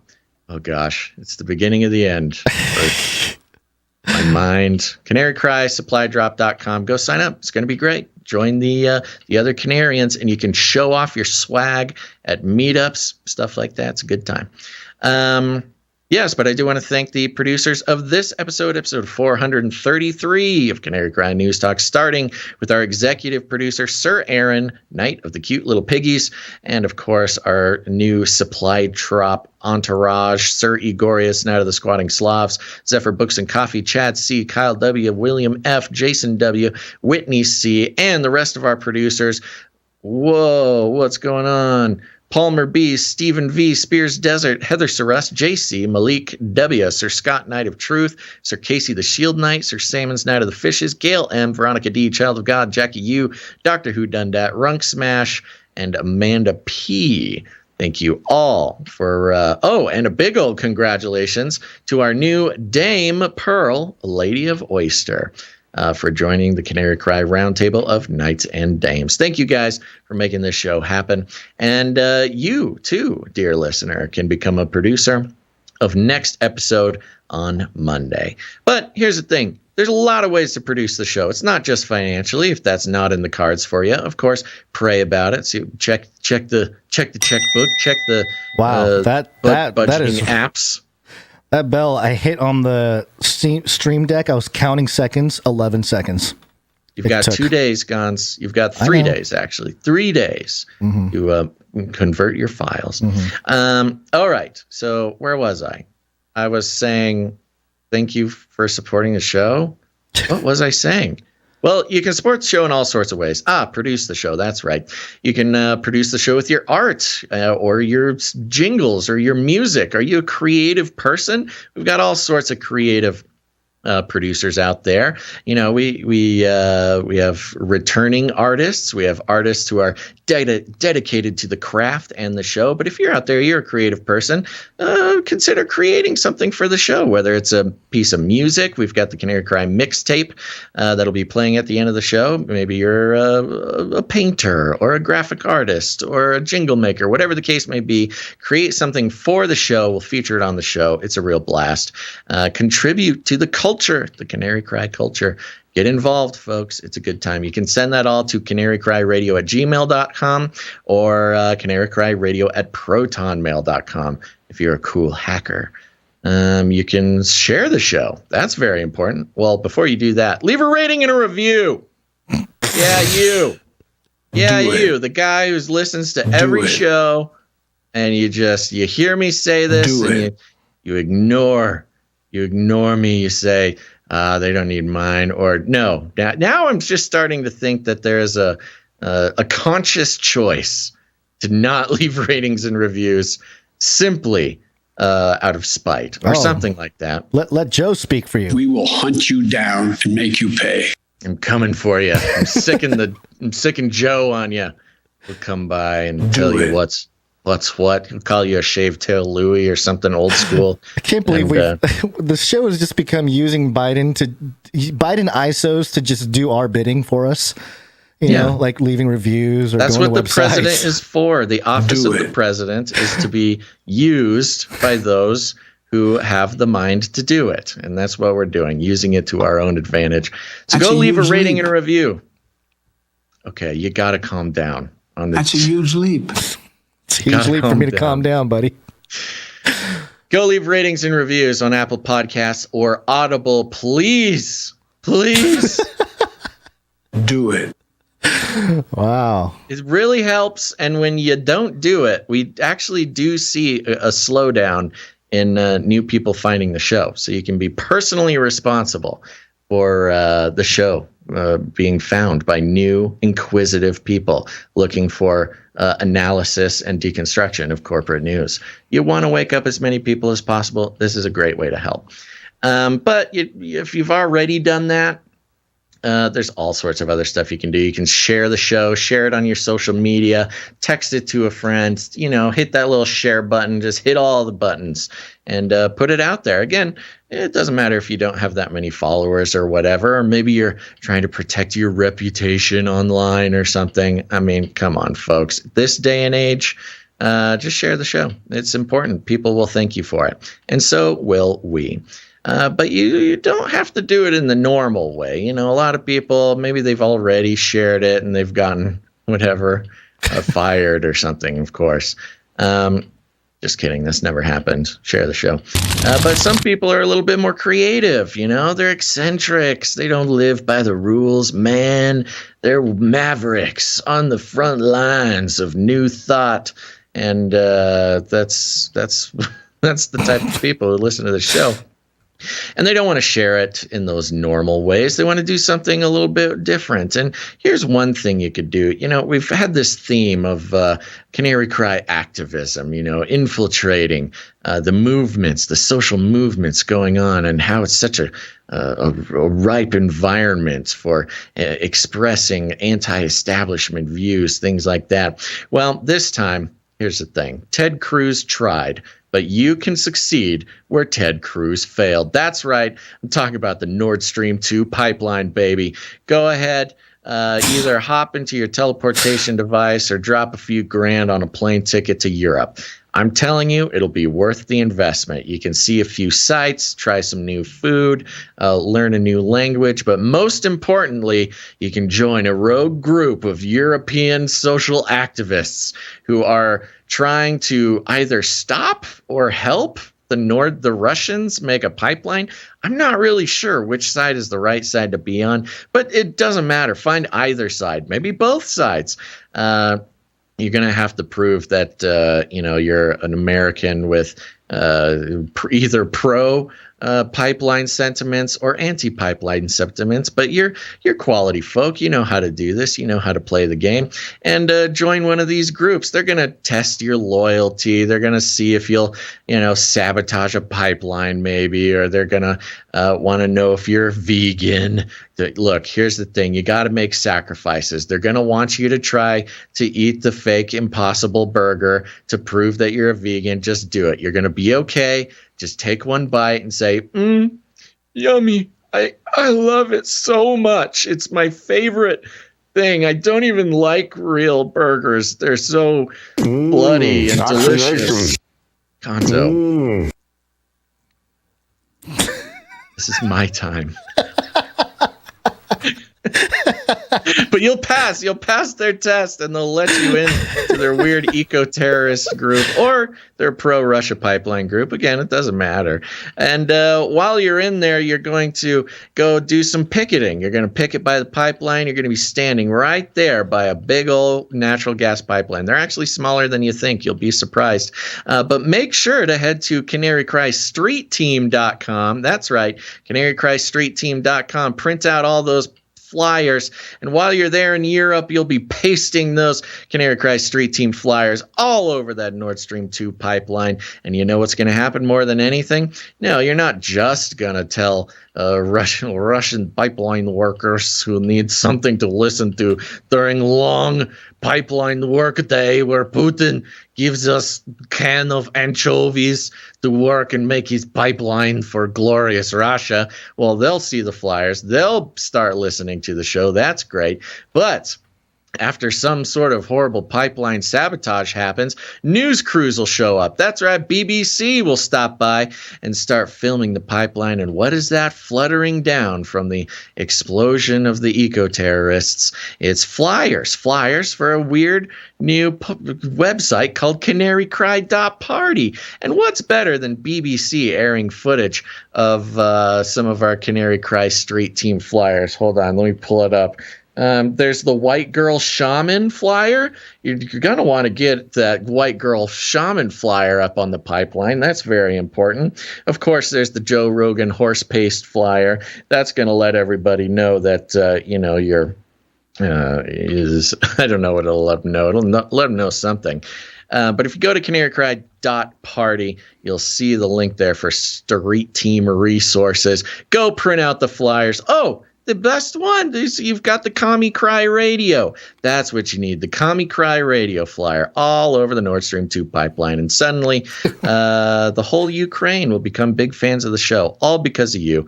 And we will thank you. So thank you very much. We like to call it rattling cages. And if you need any other instructions, here's what you do. You walk right up to them, you grab them by the cage, and then you shake it. Love it. Dead. The end of the world occurred pretty much as we had predicted. I want to shake things up, stir up some controversy, rattle a few cages. Hey, stop that! You'll never silence me. I'm the last angry man, a crusader for the little guy. Leave the bird alone. Never. Rattle a few cages. Rattle a few cages. The human race will have every opportunity to improve. And if they don't? Ask Noah. That's right. Just ask Noah. Gonz, you got any last words? Have everyone. What? Sorry, I was in the middle of changing the tab on the thing, and I started talking, and I've pressed the Biden button too many times today. Do it. It's making my brain mush. It's a virus, man. It's mind virus. What I was trying to say was, have a blessed weekend, everybody, and stay watchful. That's what I was trying to say, but it came out, it was everyone. Yeah. The second run at it was much better. Thank you for that. All right, everybody. Thanks for listening to this episode of Canary Cry News Talk. Make sure to tune in next time. But until then, think outside the cage.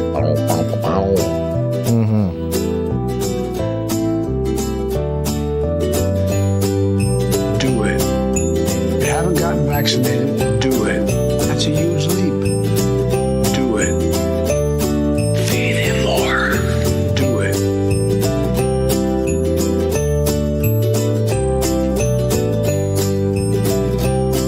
Keep yapping, man.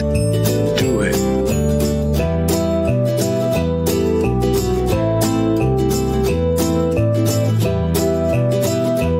This is the United States of America, for God's sake.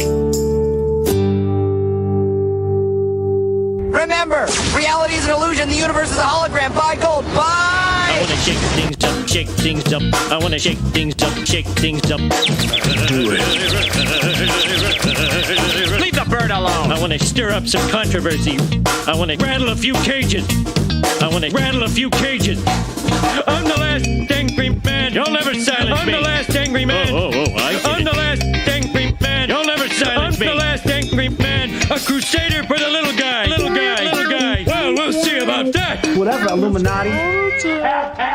COVID-19. That's a huge leap.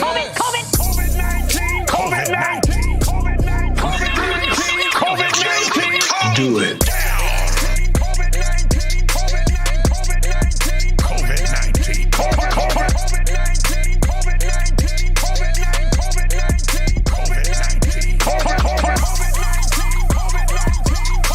Science is truth. Data. Science is truth. In the name of Jesus. Oh, thank you, Jesus. Crawl on your belly. Standing in the office of the prophet of God in the Garden of Eden. I execute judgment on you, COVID-19. I execute judgment on you, Satan, you destroyer, you killer. You get out. We break your power. You get off this nation. I demand judgment on you. I demand a vaccination to come immediately. I call you done. No more. No more. I call you done. Gone. You come down. What are we going to do? Burn.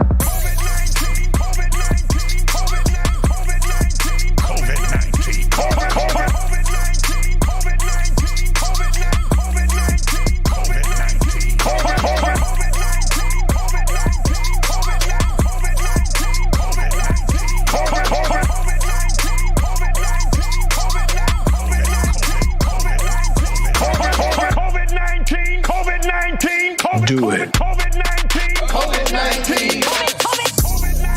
COVID-19. COVID-19. COVID-19. It is over. Do it.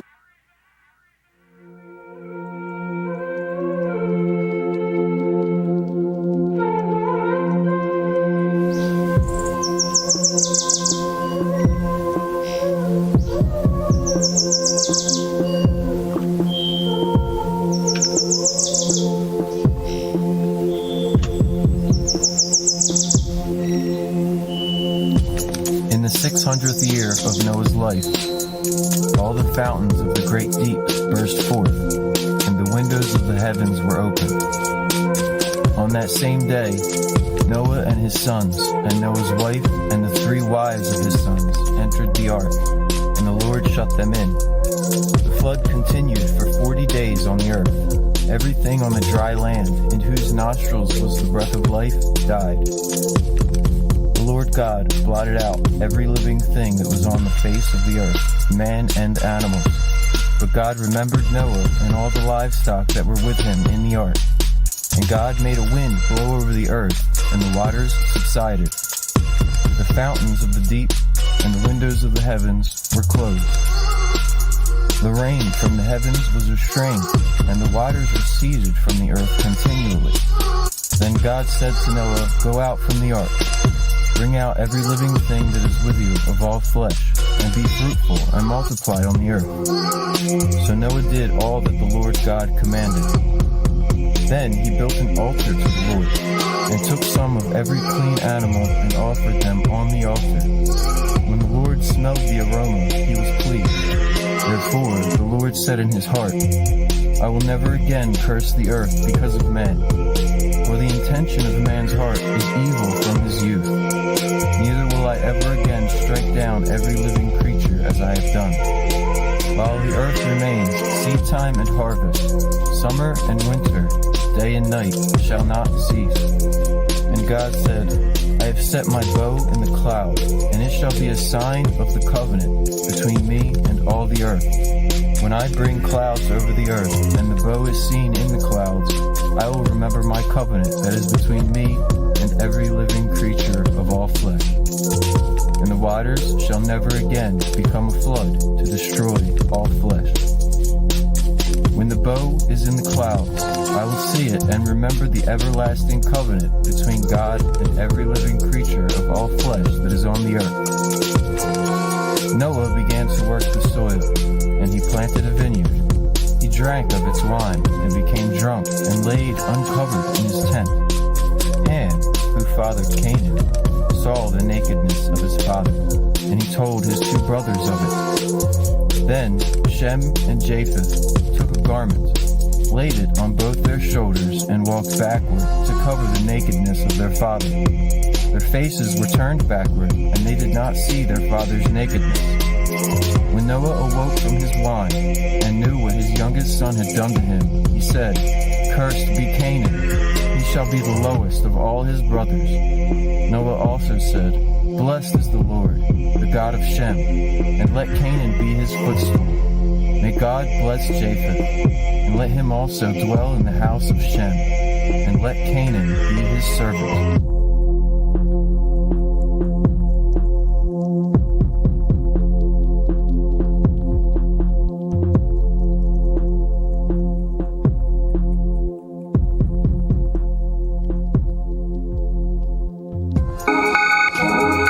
In the future, humans will be confined in a people's zoo. I'll keep you safe and warm in my people's zoo.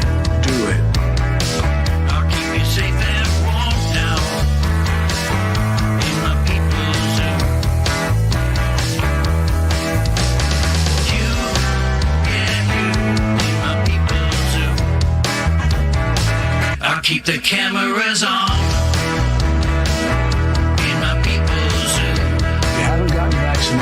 Do it. The cameras on now in my people's zoo. Do it.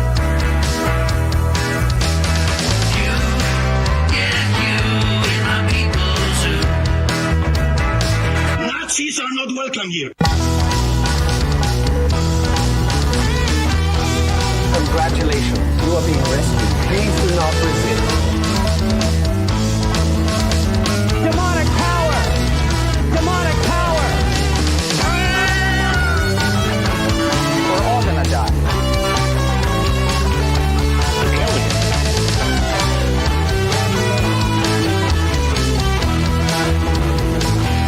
I am vaccine. I'll make you fat and sassy in my people's zoo. Vaccination. I'll make you fat and sassy. Everybody loves waffles. In my people's zoo. Everybody loves waffles. Everybody loves waffles. You, yeah, you. You, yeah, you. You, yeah, you. In my people's zoo. I'll keep you warm and safe in my people's zoo. Do not come back, you Nazi psychopaths.